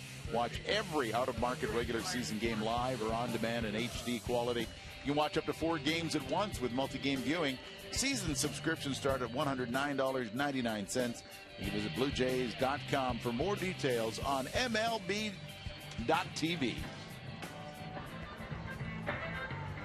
David Phelps comes out for a little more work at Florida Auto Exchange Stadium in Dunedin. DeRosa, Tolley, and McCoy due up. Breaking ball settles in for the first pitch of the 5th inning for Toronto, trailing 3-0. Bases clearing double by Juan Rivera. Got the Yankees on the board. Sent foul. And into the crowd down the right field side. Some oohs and ahs. Did they get an error or did they make a catch? They're just happy to have a souvenir, yeah. I don't know if they thought they were going to get one all the way down there, but it works out. David Phelps has looked great. He has kept the ball out of the middle of the plate. He has kept it down. He's kept his slider down and away from the right-handers. And he's looked very much in control. He's 1 strikeout. He's got 5 fly ball outs, 6 fly ball outs, and 3 ground ball outs. And you can add another casualty as DeRosa goes down. Let's join Arash Madan. Rob, as the Yankees go into their bullpen, it's going to be the farewell tour for one of their greats. And Joe Girardi was telling the story this week about the first time he was introduced to the kid from Panama who'd only signed with the Yankees for $3,000. It was back in 1996. And Girardi said, "Who's this Mariano Rivera? I've never heard of him." Well, they've heard of him now. Girardi said this week, "I have never seen him stressed." And how about what his old skip, Joe Torre, said from Arizona, the WBC? "Mo is the greatest ever. He basically made my career." Well, and I would think that Joe Girardi will agree with them. And I thought that Mariano Rivera, who spoke very little English when he broke into the major leagues, sat in front of the media yesterday and said, "It's time." And he said it very nicely, succinctly. There was a smile on his face as if he has come to that understanding. Yeah.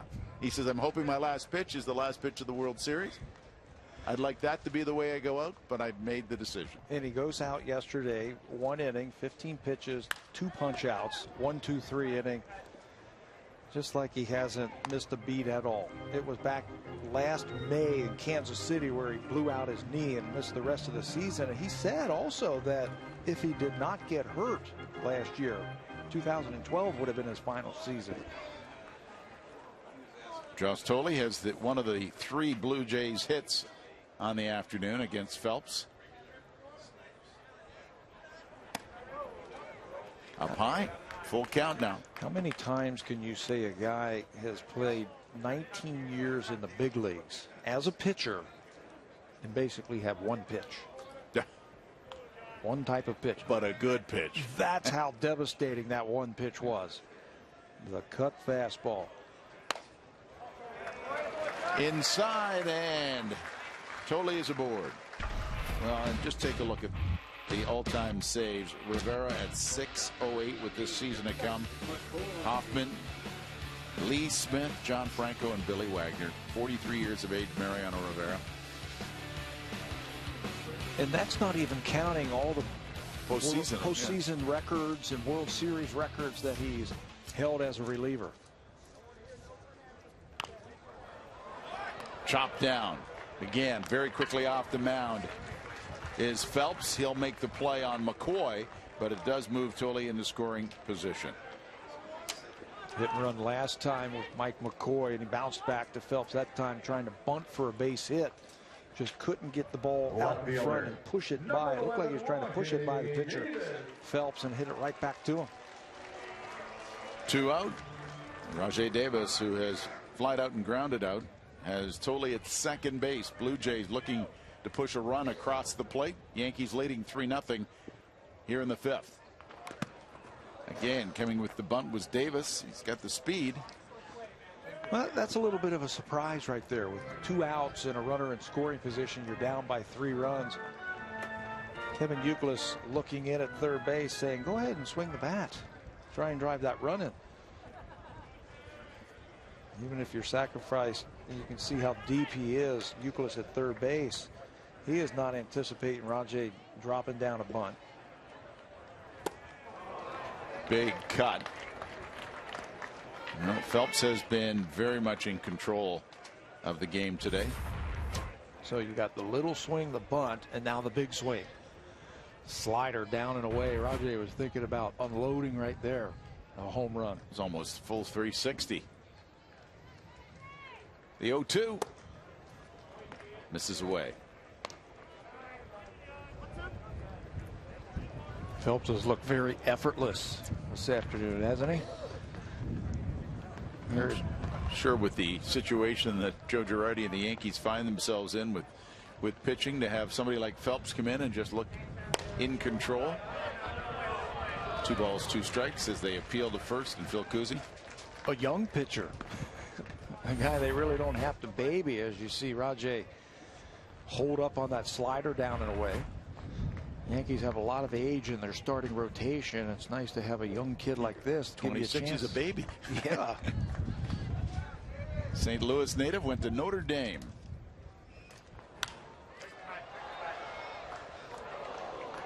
You know, when you have pitchers like Phelps, when I talk about him, he looked in control this afternoon. He's got a nice, easy windup, and as a hitter, when a pitcher has that type of windup, all of a sudden the ball's on top of you.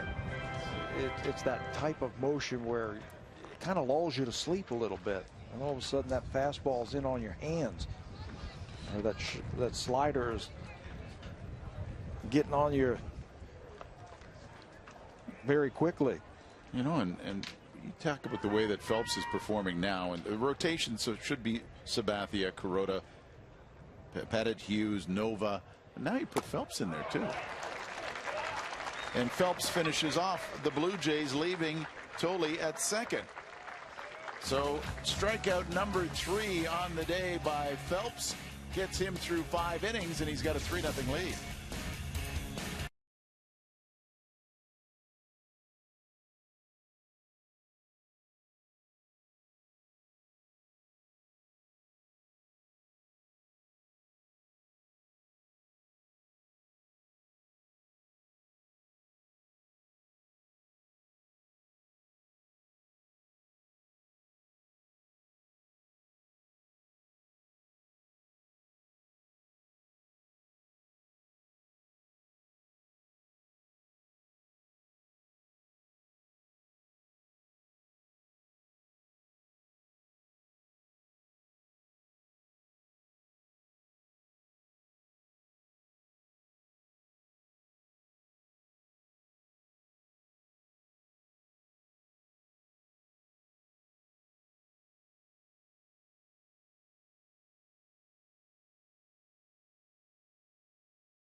Primetime Sports will be live from Blue Jays spring training for the next 2 weeks. Bob McCowan, Stephen Brunt, Damian Cox.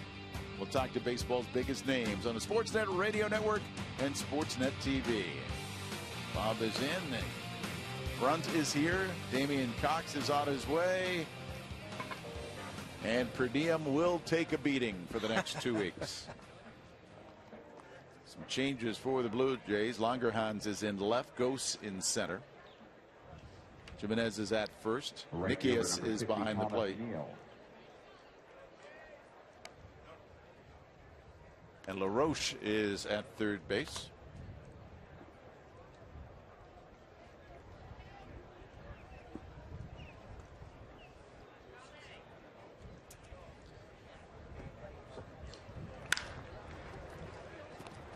Scooped up.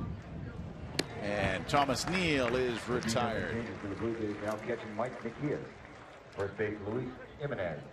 Center field Anthony Hinshaw continues his work. That's what you want. If you boot that one ball, you want that next one right to you. Kind of a redeemer right there. A nice little tricky hop that he stayed with. Get the first out. Joe's got a good arm. Good hard fastball and a sharp slider. Will probably start the season in AAA Buffalo. Perella takes a pitch outside. He's grounded out twice. And one of those groundouts was very nice defensive play by Emilio Bonifacio at second as he went deep to his right to make the play up and make the toss the first. And he's starting to settle down in the infield. There's a strike. How about the young man's next at bat? He was robbed of extra bases by DeRosa at third base. Bases loaded. Perella set one down the third base line, and DeRosa snatched it and got him at first base. That would have been 3 runs. Underneath it. And it gets in behind and off the screen just above the fans behind home plate.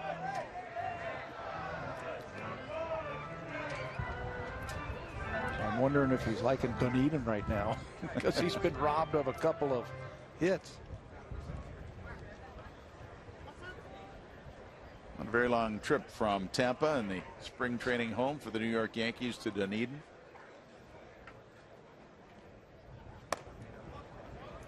Up high, 2 balls, 2 strikes. Got under that slider right there. You want to stay on top of it and really drive that ball down in the strike zone. Hinshaw got under that one.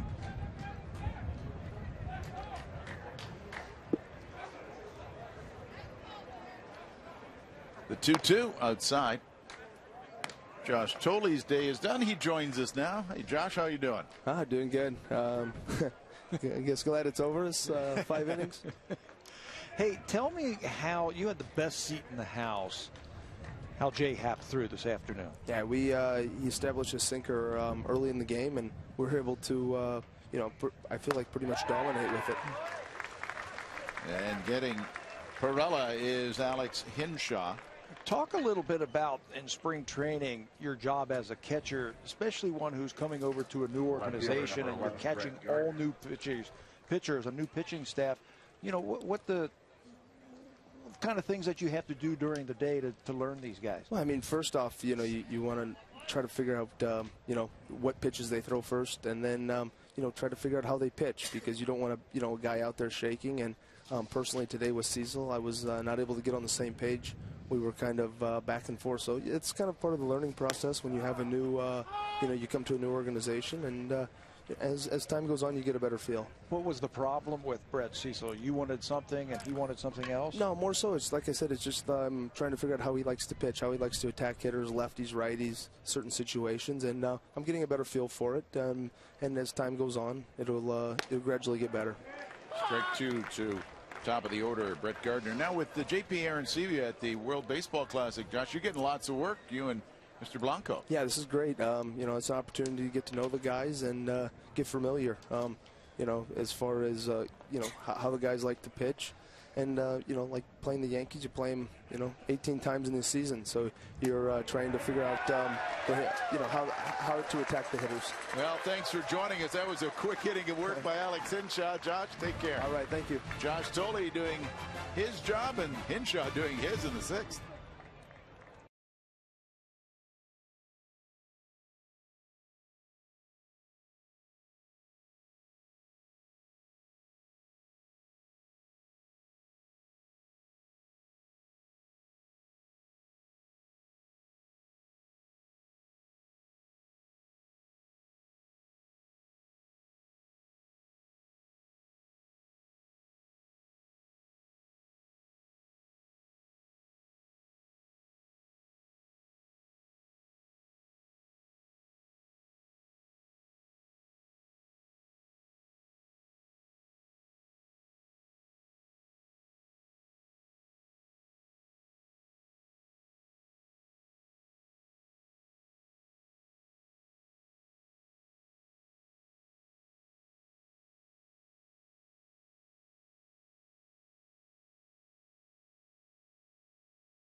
Welcome back to Dunedin, Florida, where Preston Claiborne takes over from a very impressive David Phelps. Yeah, very impressive outing by Phelps. 5 innings, no runs, no earned runs. Preston Claiborne, AA and AAA last year. There are his numbers.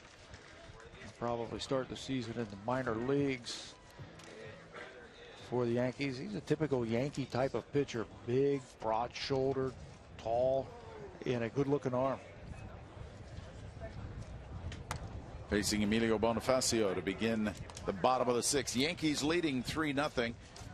Bases loaded double by Juan Rivera. Got the Yankees on the board in the 5th.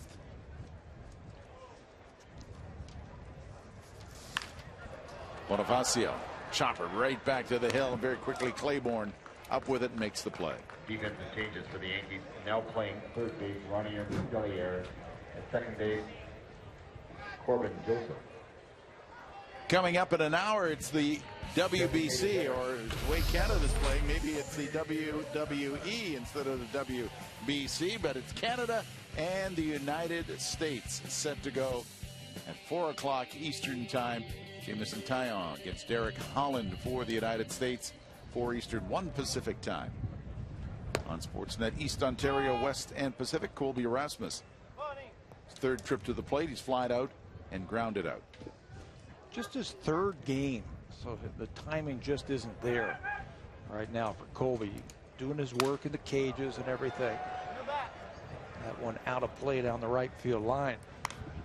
And I think he broke his bat. Claiborne got in there, but the timing is going to come around, and he still has 3 weeks to get himself into game shape.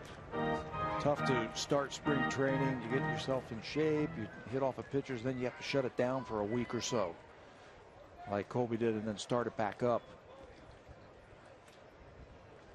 Rasmus in the air, shallow center field, reaching out, drops in. That's a base hit with 1 out for Rasmus. He's 1 for 3. And you just try and battle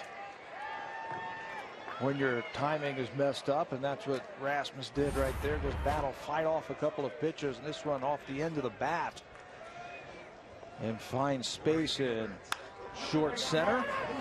Jason Nix goes out as quickly as he can and just can't come up with it. 4th hit of the afternoon for the Blue Jays.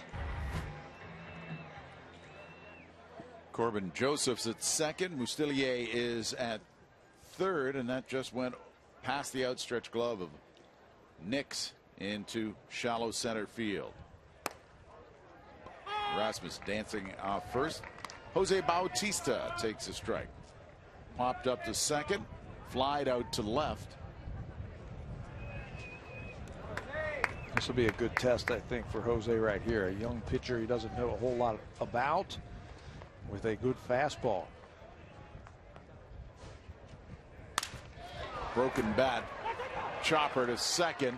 Throw on to first to get Bautista as Rasmus goes to second. Here that breaks that bat snap when he made contact. This kid's got a good arm. It's like he throws one of those heavy baseballs. If you don't hit it squarely, you're going to feel it in your hands. And I think Jose did there if he hit it off the end of the bat. And Joe Girardi coming out. Preston Claiborne. Well, the Yankees did bring a large contingent of pitchers, and it looks like they try to work through them all. We'll see who comes out of the bullpen. Yankees with a 3-0 lead in the 6th.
Josh Spence is the new man on the mound after Claiborne comes in 2/3 of an inning and a hit.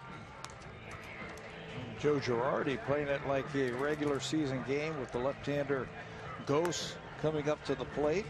He is going to go to a left-hander. 11 games with San Diego in 2012. You can see why they brought him in. A sidewinder. Slings it out of his shoulder.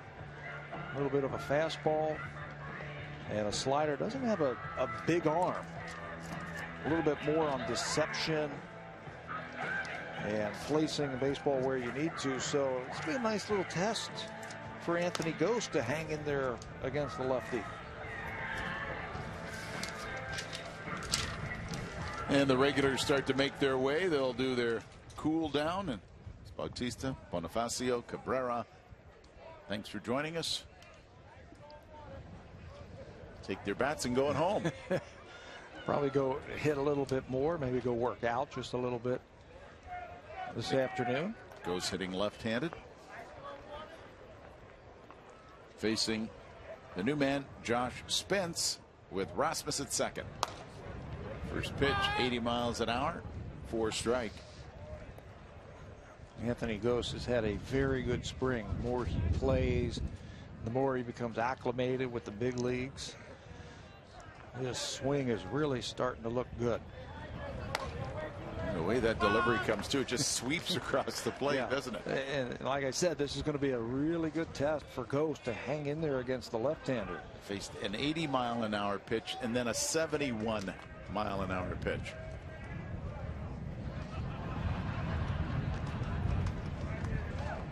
The 0-2. Spence reaches up, makes the play, and ends the 6th inning. 6 innings complete. 3-0 Yankees. Jamie Campbell, Dirk Hayhurst are up next when we come back to Florida.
Back in Dunedin on a beautiful afternoon, Ramon Ortiz, the veteran, has taken over on the mound for the Blue Jays. 3-0 for the Yankees right now. 5 hits for the Yankees, 4 for the Blue Jays. They have yet to score. With Dirk Hayhurst to talk about Jay Happ, who went 3 1/3. He was scheduled to go 4, didn't give up a run. What did you think of his outing? I really liked it. What I specifically liked about Happ's outing is that he established his own strike zone. And what I mean by that is that he found a location that he likes a lot. He got that sinker working early, and then he pounded it, and once he had the batters looking there, he felt free to expand in any which way he chose. He has a really good feel for the disparity between his pitches, meaning that when he throws his fastball up, he knows his curveball will break off that plane. When he works his fastball away, he knows that he can come back in when the hitter is looking outside. So a good advanced feel. You saw him working it well. I really liked what he did today. Jason Nix comes to the plate for the Yankees to face Ortiz. We got to look at Brett Cecil, who unfortunately had to deal with an error at short by Mike McCoy that probably would have been a double play, so he ended up giving up some runs. Still, it's hard to pinpoint where his role is going to be with this team, if it's going to be with this team, because you've been so impressed with what Jeremy Jeffress has done so far this spring. Well, if you're comparing Brett Cecil to Jeremy Jeffress, which I'm not, but that's a hard comparison, and really that's what the management is doing right now. They're comparing arms to arms, and there's apples to oranges comparison. If you're going to compare Brett Cecil to Jeremy Jeffress, you've got a 98-mile-an-hour fastball throwing machine and a right arm format for Jeremy Jeffress versus that versatility from the left side for Brett Cecil. So Brett Cecil could be the long man, and when that doesn't work well, he can always slide into that lefty specialist, which is something Jeremy Jeffress can't do, even though if you want a punch out, I would pick Jeffress on the mound. Because Cecil was very good against lefties last year, and John Gibbons said you cannot underestimate the value of a long man, even though they've got a staff now that could go deep into ball games. Adam Lind is an interesting situation, and luckily that bat's nowhere near where we're standing, because this is a bit of a dangerous area down here by the third baseline. But Adam Lind is in an interesting situation where he's got to produce, and so far the numbers show that he has, but he hasn't seen a huge diet of left-handed pitching. Well, what management is doing right now is kind of weaning Adam Lind back onto the left-handed pitching. Adam Lind knows what he has to do. His work is cut out for him, but he's risen to the occasion so far this spring. He's hit well against both righties and lefties, but Adam Lind, does he have to mash lefties? No, but he does have to make productive outs. You see him walking more. He's putting the ball in play. He's getting the sacrifices when he needs them, and that's what you want from a left-handed guy. You know, you don't always have to handle your weaknesses and turn them into strengths, but if you can at least hold your own, and that's what Adam Lind is doing as he continues to mash right-handed pitching. And Pat and Rob, still lots of time. Opening day is 3 weeks from tomorrow. Yeah, lots of time to make some decisions. Ramon Ortiz, as Jamie mentioned, on the hill. 2 quick outs. Ground ball now. This goes to LaRoche. Up with it. Makes the play to Jimenez. And that is all. A 3-up, 3-down effort for Ortiz. But the Yankees still lead 3-0.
A busy April for the Blue Jays. Cleveland opens things up April 2nd through the 4th, the return of John Farrell. April 5th through the 7th when the Red Sox visit. Chicago White Sox come to town April 15th through the 18th. And the New York Yankees, April 19th through the 21st. They'll see the Yankees a lot in the early part of the season. Ticket information, 416-341-1234. You can go to Rogers Plus locations or check into BlueJays.com for tickets for the Blue Jays in April. Chance to get off to a good start. Indians have made a lot of changes, but I don't know if they'd be the favorite for the American League Central. The Red Sox were dead last year. So a chance for the Jays to get off to a good start. Line up their pitchers.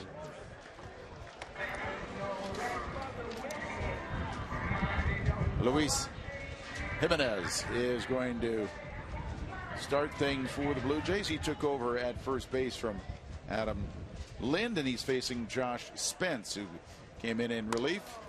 Big sweeping side armor.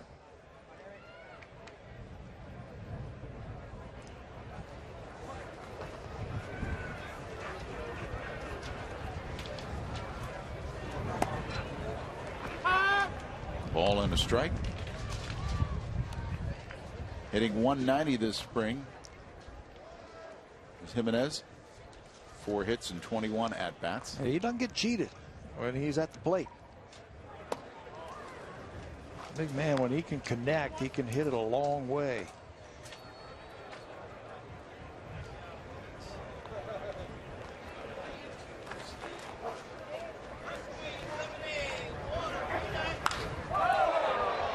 Big fly ball. Left center field. Back go the outfielders and calling for it.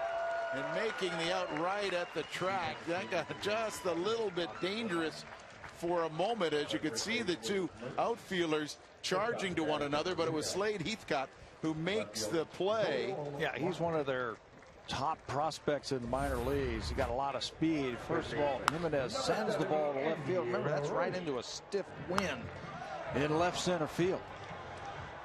Thinks he has extra bases, but Slade Heathcott with a lot of speed runs it down and makes it look easy on the warning track in left center field. Nice play. And there will be a pitching change as Spence is done. We'll come back with more from Florida.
Number 94. I'm sure you have him in your program. Mark Montgomery facing Andy LaRoche.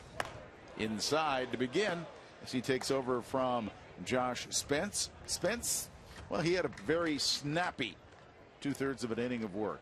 Last out in the 6th, first out in the 7th. Well, and this is very snappy work right now for Montgomery, being called off by Flores, now in right field for the Yankees.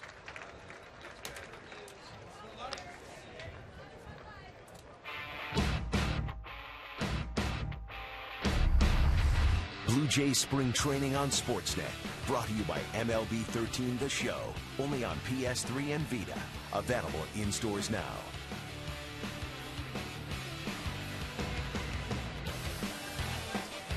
Now, last weekend, I don't think we would have had any of these visuals. Do you think? On the beach? They would have been wearing fur coats. We got them. Peaked at 53 degrees last Sunday when we were here.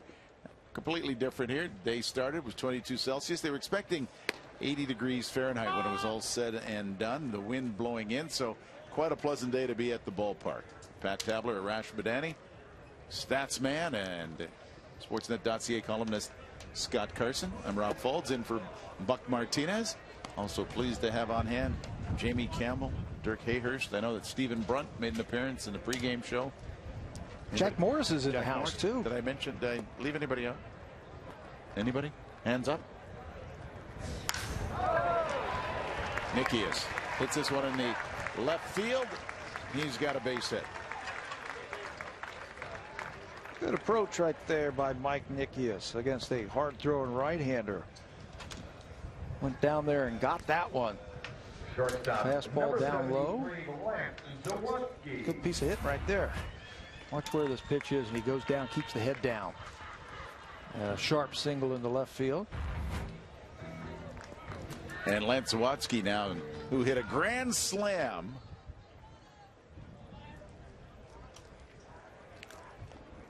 Opened some eyes with that grand slam you were just talking about in Detroit. And there's Jack working with Jerry this afternoon. Be Jerry's birthday on Tuesday. We're going to rush out. We all get a card, sign it. Scott Carson celebrating a birthday last week. 550 years of age, according to his granddaughter. Or 14. Or 14 by his other. But he is aging well. And of course, Scott, you can check in on Sportsnet.ca keeps you up to date there with a column. And of course, keeps everybody on a straight and narrow in the booth for 162 games on Sportsnet.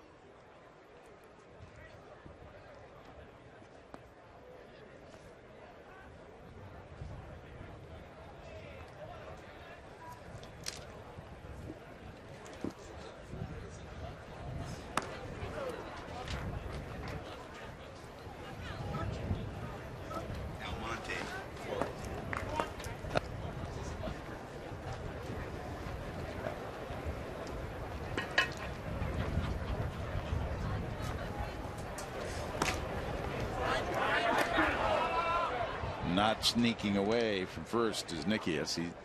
That got away from Romine. 3 runs, 5 hits, no errors for the Yankees. It was a bases clearing double coming in the 5th inning off the bat of Juan Rivera. No runs, 5 hits, 1 error for the Blue Jays. That one sailed away, and I thought he had it. Nope. Austin Romine, who is behind the plate now for the Yankees, one of their top prospects. Catching prospect. Took his eyes off of that one. Free pass for Zawatsky. Now the Blue Jays have a little something going with 2 out in the 7th inning. And they're making a pitching change. Joe Girardi brought him on the bus. They're all getting a chance to play. So another pitching change as Montgomery does his work for the day. And the Yanks on top 3-0.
Next spring telecast, the Atlanta Braves visit the Blue Jays in Dunedin, March 23rd.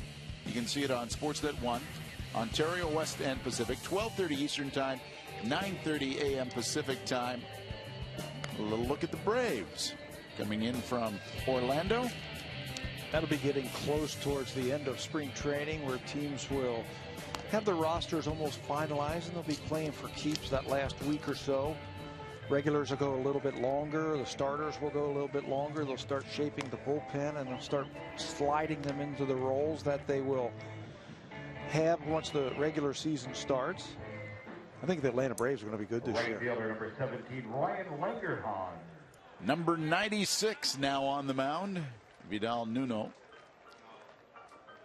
Ryan Langerhans will get his first trip to the plate.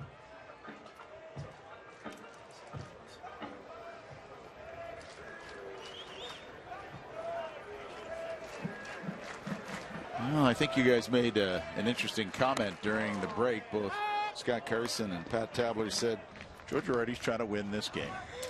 He's making the matchups. He's going to his bullpen, using all the guys he brought on the bus. Yeah, matching up lefty versus lefty, righty versus righty. Blue Jays have 2 on. Nikias is at second. Zawadski's at first after a single and then a walk. 2 fly ball outs. It's the third pitcher in this inning for the Yankees. Started with Spence, then Montgomery, now Nuno. He brought plenty of pitchers. I was surprised when I saw the list and how many that the Yankees brought with them, and then the schedule that John Gibbons had for the Blue Jays. Ground ball to second, up with it quickly, throw to first, and that ends the Blue Jays' threat in the 7th. They leave 2 aboard. After 7 complete, the Yankees lead 3-0.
Welcome back to Dunedin, Florida, spring baseball. The Yankees leading the Blue Jays 3-0.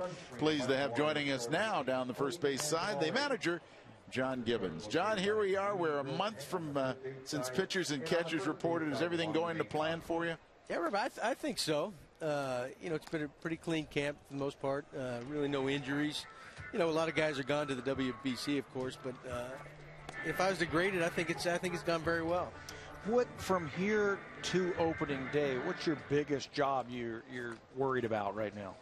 Well, Tabby, all we're really we're trying to decide on that long reliever, middle guy, and then decide what we're going to do at second base with either as Turris or Bonifacio, if we're going to go with one as the everyday guy, or we're just going to split time with those guys. So, but the big thing, in the bullpen, that could also change, depending on Jansen and if he's ready to go opening day, we'll be in good shape. If not, we'll just add another guy down there. So, but it's nothing major, really, but a couple question marks still to be answered. Well, last week we were talking about the errors by Bonifacio. Today we can talk about 2 fabulous plays that he's made. That's a very good play there by Negrich as he gets the first out in this inning. And Bonifacio looks like he's getting more comfortable there. Yeah, I think so. You know, his errors were coming early on when he was playing shortstop. We decided let's just leave him at second base because that's the spot he's comfortable with, and that's what he's competing for.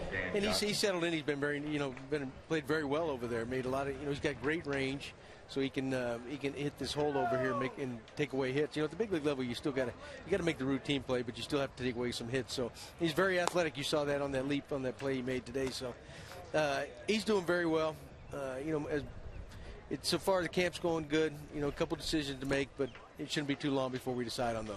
Take me a week from now when everybody's back from the WBC. What do you want to see? What do you want to try to accomplish? Is it important that Reyes and Bonifacio play together in the middle of the diamond a little bit longer in the games? Oh yeah, that's big. I mean, because we got to tighten up that combination out there because that'll be our go-to guys. And, it'll be good to get Dickey back, and then we got to decide on who's going to be the backup, whether Aaron Seaby will catch him or either Blanco or Tolley. So, but I think just getting them all back and get them on the field together for a good week, 10 days, whatever it might be, is going to be huge for us because then we get to see them all playing together. Then what is the situation with Brett Laurie? I know that he's disappointed not able to play in the WBC, but are you erring on the side of caution there? Yeah, we have to. That's one of those injuries. If you come back too soon, they can really flare up on you and cause you a lot of problems. Be a long-term thing. So, from talking to him the other day, though, he tells me he doesn't think it's a major thing, but it'll be a couple weeks before we really get him doing anything. So, but he's coming back tomorrow. Our doctors will check him out, and we'll kind of go from there. What did you see from Jay Happ this afternoon? Tabby, I thought he looked very well. Did a nice job. That one time he got in trouble. He had a couple guys on, but I thought the umpire squeezed him on one pitch. But the guy can pitch. He's got a sneaky fastball, and he's got a nice little breaking ball working. So he's determined. He's on a mission. He wants to be in the starting rotation. It's probably not going to work out that way for him right now. But over the course of a season, you're going to need those guys. Slade Heathcott, the batter right now, man on as Johnson walks. With John Gibbons, the manager of the Toronto Blue Jays, my question is, and we started with the start of the broadcast, is Adam Lind is having a great spring. Yeah, he really is. He's on a mission too. He's on the last year of his contract. He's had a couple tough years. Especially hitting left-handed. So our big decision on him is whether we're going to go to a platoon or let him face the righties and lefties. But he's having a tremendous camp. He's really focused. But Lindy's a good hitter. He's always has been. He hit a little rut the last couple of years. He's still been productive, but he had a couple of those big years, and I think everybody's expecting that.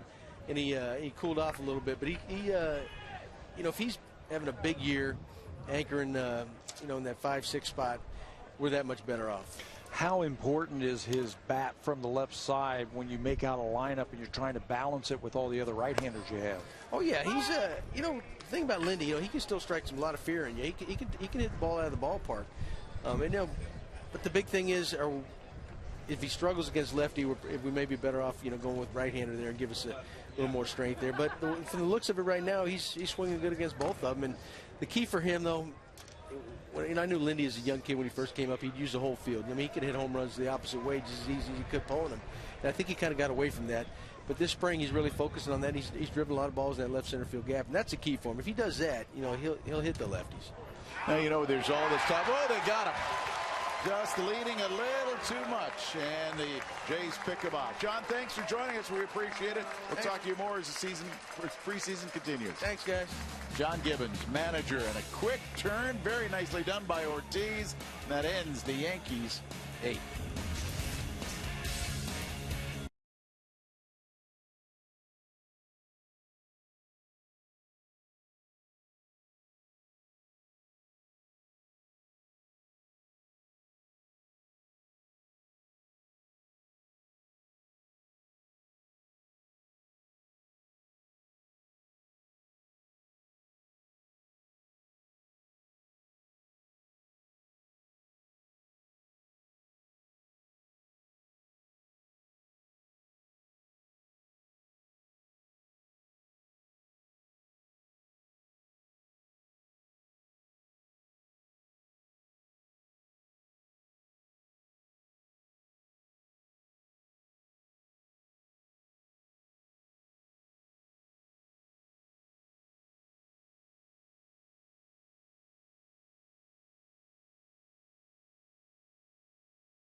copyrighted telecast is presented by authority of Rogers Blue Jays Baseball Partnership, may not be reproduced or retransmitted in any form, and the accounts and descriptions of this game may not be disseminated without the express written consent of Rogers Blue Jays Baseball Partnership. I think he's got a bite there. And the Pelican there is, I think, nice to have somebody there to verify. Yeah, I think you got something. And I'm hungry. With Pat Tabler, Rash Madani, I'm Rob Folds filling in for Buck Martinez. Into the 8th inning, Jim Negrich getting an at-bat against Vidal Nuno, and this one flies away foul down the left side. Well, the 3 runs by the Yankees came in the 5th. A bases clearing double from Juan Rivera. After a walk, an error, and then another walk, loaded up the bases.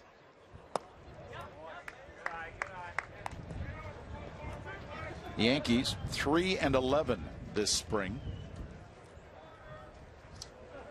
2-4 on the road. They have just managed 1 win in their own park. This one foul again down the left side. That's very close to where Jamie and Dirk were doing the pregame show. I think they're okay, though. I'm sure they're under cover. Yeah. Maybe they're hiding inside the batting cage that is down the left field line. No, I see it. They're on their set. And I think Stephen Brunt was willing to throw himself in front of the baseball if need be. Back Stephen Brunt down here to get ready for a little work with Primetime Sports. Bob McCown, Damian Cox for the next 2 weeks.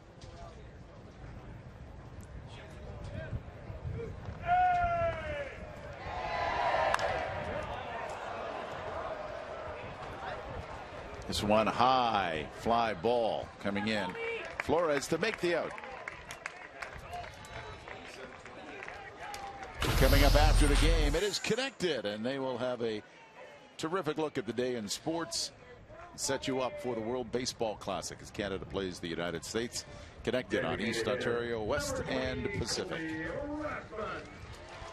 But you just knew that game was going to come down to meaning something. When you looked at the schedule and they were then scheduled to face each other that 3rd game, you just knew it, didn't you? You hoped that was going to be the case, and it's like the perfect storm. Everything coming that way. You've got to win it to stick around and play a little more.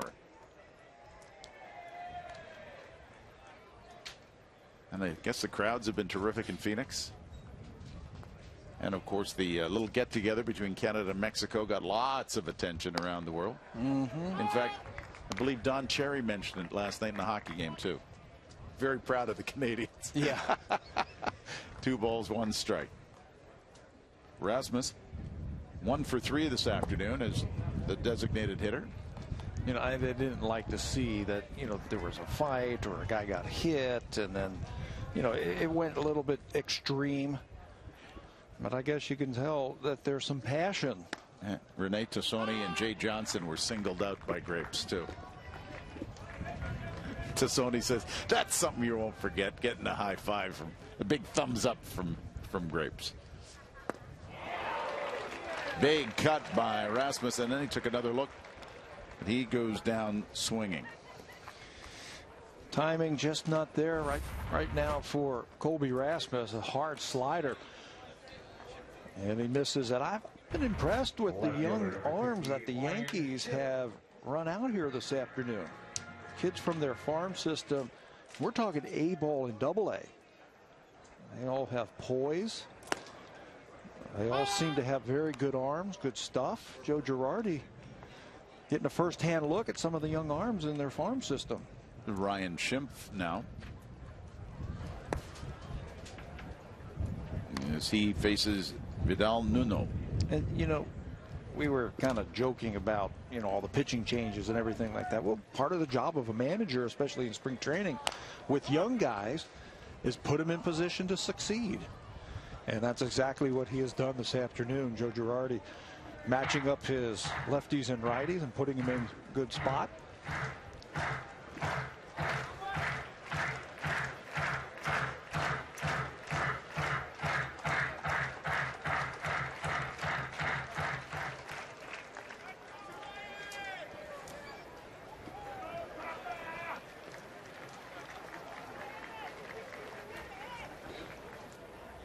1 ball, 2 strikes to Schimpf. Big swing, and he goes down. Second strikeout for Nuno, and that is a 1-2-3-8 for the Blue Jays. Yankees leading 3-0.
A look at the numbers for the Jays' new pitcher from AA and AAA, Tyson Brummett, here in the 9th inning. There his numbers. Good ERA, 3.20. Tall guy.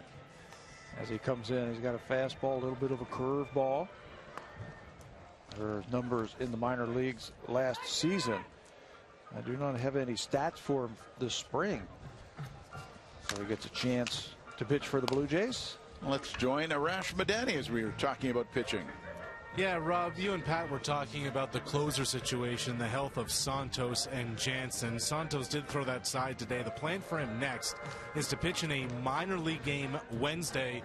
John Gibbons said they wanted to keep the pitch count in the low 20s there. Meanwhile, with Jansen, he fired 25 fastballs in the pen yesterday in his side. He told me this morning he feels no pain, no soreness. He feels good.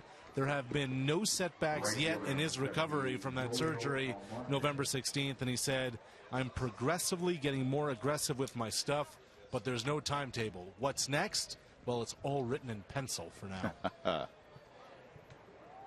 Zoilo Almonte, who took over in right field. I was talking to John Gibbons this morning about that as we were watching Santos and Casey Jansen throwing before practice, and I asked him, how's it looking? He goes, if they're equal at the end of spring training, it's Casey Jansen's job to be the closer. I mean, from what he did last year, and that's what Gibby has to go on. But there's still question marks the last 3 weeks of spring training. Will they be able to build up strong enough? Will they stay healthy? Because that is a vital, vital role, the 8th and 9th inning of a game. You could really deflate a team if you don't have stoppers at the end of your bullpen. I'll just correct this. Almonte came in to play left field. Flores in right, and he gets under this into shallow center field. Swinging in was Ghosts, and he'll make the play just in front of Schimpf. Coming up at the top of the clock, it is the World Baseball Classic, and it will determine an awful lot this afternoon at 4 o'clock Eastern time. Jamison Taillon faces Derek Holland of the United States. Win and you move on. The loser will, they'll disassemble and head back to their teams and start to get back in their mindset back on Major League Baseball. And if there's one thing about that, Blue Jays are going to be getting somebody back from the WBC one way or another. Corbin Joseph. Well, they could get Dickey back and J.P. Arancibia on the U.S. side. 1-1.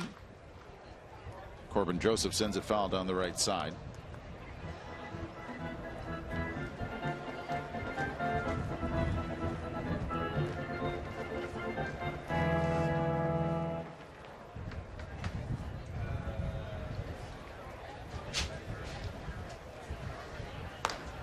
1 ball, 2 strikes, and ooh, the crowd wanted the punch out. You did too. I think you were looking, going, well, that's a good pitch. 2 balls, 2 strikes. Good looking breaking ball there. Freezes the batter right over the top. Curveball called a little bit high by the home plate umpire. Brummett now with full count. 1 out. Top of the 9th. New York leading 3-0. 3 runs in the 5th inning. And that one skips up there. Walk. Well, we were talking about the Yankees and seeing some of these young players, and one of the reasons is the Yankees are starting to show their age as you take a look at the numbers next to these names. Major. Mariano Rivera's been doing it forever. 43 years old. Andy Pettit, 40. You know, and it's not just the pitchers. They've got some everyday players that are really getting up there in age, and the production is starting to fall off for some of them. And it's that combination, not only age, but you're starting to see health. Alex Rodriguez won't be back until about the All-Star break. Derek Jeter just made his first appearance in a spring game yesterday. Mariano Rivera just yesterday. So the age and the fact that it takes a little while longer to recover from any bumps and bruises or sore arms. It has been a long time, and people have been saying this about the Yankees for years. Oh, they're getting old, or the Yankees, the demise is going to happen because they're getting old. It's been a nice run for them, and they keep proving them wrong year after year after year. Yeah, last year they were supposed to be too old really to compete, right? Yeah, well, and the injuries too. Yeah. Last year, Rivera and A-Rod just wasn't right at all last year, but they just keep coming up with ways. You know what it is? They've got a good pitching staff. They've got a very deep bullpen, and they know how to win. Big cut by Ramon Flores on the 90-mile-an-hour fastball from Brummett. Happ started. Jay Happ went 3 1/3. Brett Cecil an inning and a third. Alex Hinshaw also had an inning and a third of work. Ramon Ortiz went 2 innings. Brummett, the big beard and the hair flowing, strikes out Flores. 2 out. Everybody has a chance. That one looked like it went down. Looked like it might have been an off-speed pitch. Picks up the strikeout. Maybe a 2-seamer. Everybody has a chance in spring training. You just don't know what was going to happen as they come in the last couple of weeks. Injuries. They need the depth. Blue Jays pitchers have struck out 8 on the afternoon. Addison Maruzak hit 276 with Trenton in Double-A. This one going into the gap, diving and making the play is Anthony Gose to end the inning. Put a little star next to Gose as he steals a base hit away, belly down onto the grass. But going to the bottom of the 9th, it's the Yankees on top. Well, it won't get any better than this one right here as he lays out and saves a run for the Blue Jays. Anthony Gose flashing some leather in center field. So Gose takes that one away, and it's the Yankees leading 3-0 to the bottom of the 9th. We go.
What else would you rather have? The guy who makes a brilliant defensive play first at the plate. Anthony Ghost got a terrific hand from the crowd here at Florida Auto Exchange Stadium, just to continue the nice hand he got on that terrific defensive play. Well, he's got tools, baseball tools. He can run, he can throw, he can play defense. He's got outstanding speed. And his game just needs a little bit more polish, and polish up the bunt for a base hit. That's going to be a weapon for him, I think, as he gets a little bit older. Polish up not striking out so much, understanding the strike zone a little bit more, cutting down your swing. And going the other way.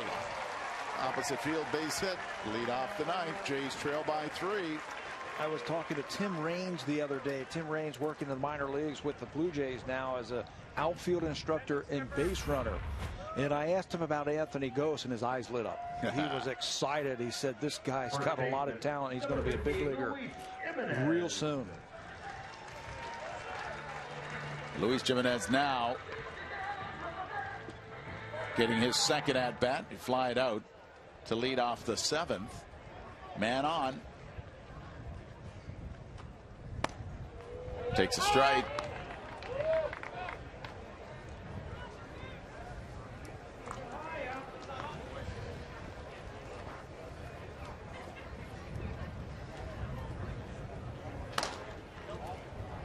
That's snapped in, 87 miles an hour. Blue Jays have an off day tomorrow, and then they play in Fort Myers on Tuesday. Justin Germano will get the ball for the Blue Jays, and Clay Buchholz goes for the Red Sox.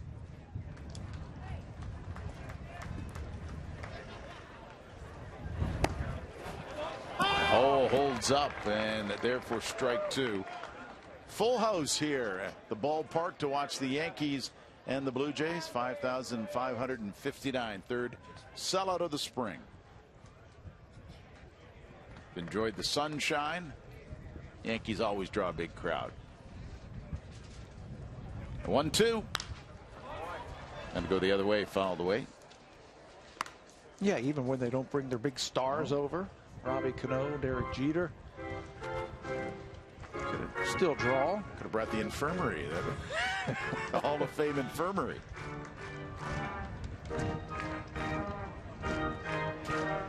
It's not the fans who are seeing all the all-stars right now for the Yankees. It's the trainers. Yeah. We're seeing them in the training room.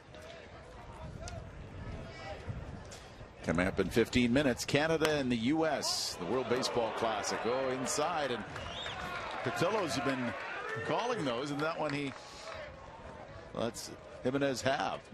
2 balls, 2 strikes.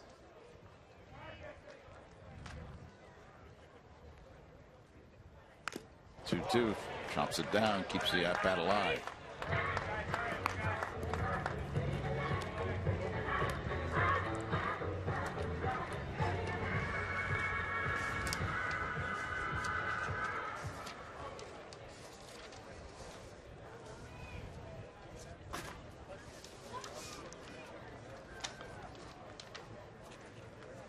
The 2-2.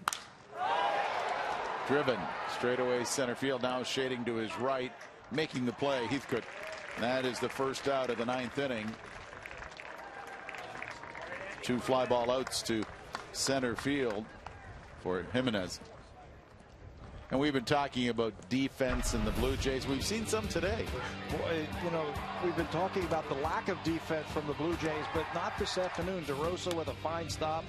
Saves a couple of runs there. There's another run that's saved by Bonifacio at second base in that last inning. Laying out, saving another run, Anthony Ghost in center field. So third base, second base, center field showing some athleticism this afternoon in John Gibbons' defensive team. And they have athletes all over the diamond this year.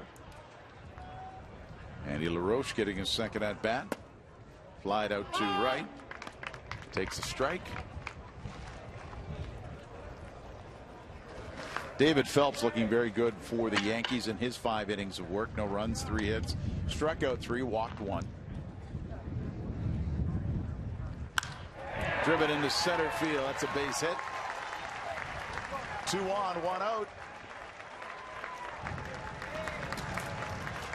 You know, 2 young starters for the Blue Jays. You mentioned Phelps. Ivan Nova's had a great camp so far for the Yankees, and he looks good as he is battling for that 5th spot. LaRoche with a solid single to center field and brings the tying run to the plate. Blue Jays bats have been silenced this afternoon. They now have actually out-hit the Yankees over the last couple of innings. Haven't been able to do much with runners aboard, or just difficult to get a runner aboard to do anything. 3 runs, 5 hits, no errors for the Yankees. No runs, 7 hits, and an error for Toronto.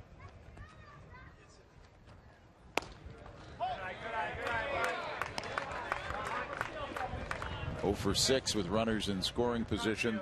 The Blue Jays on the day. One out, 2 on. Takes inside, 2 balls and a strike. Coming up at the top of the hour, Canada and the United States World Baseball Classic. Winner continues. The loser takes home memories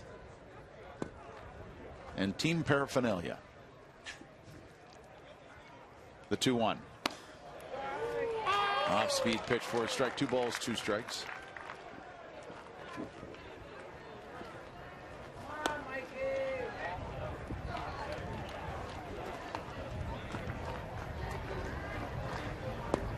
Mike Nikias singled, sends that one foul and towards the Yankees dugout on the 3rd base side.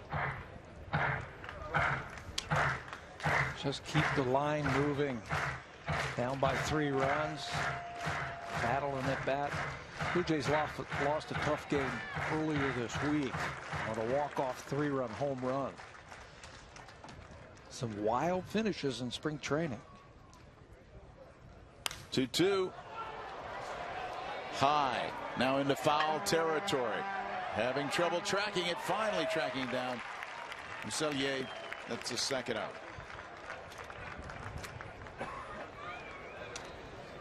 The wind has been havoc for all the players all afternoon.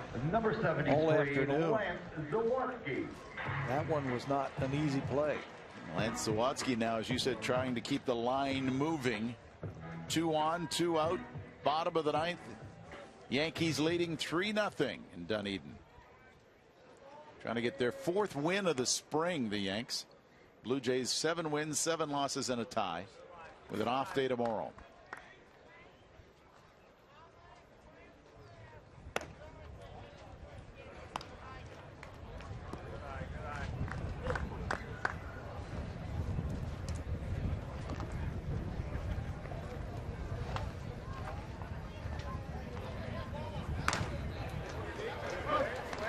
Very quickly, 2 balls, no strikes.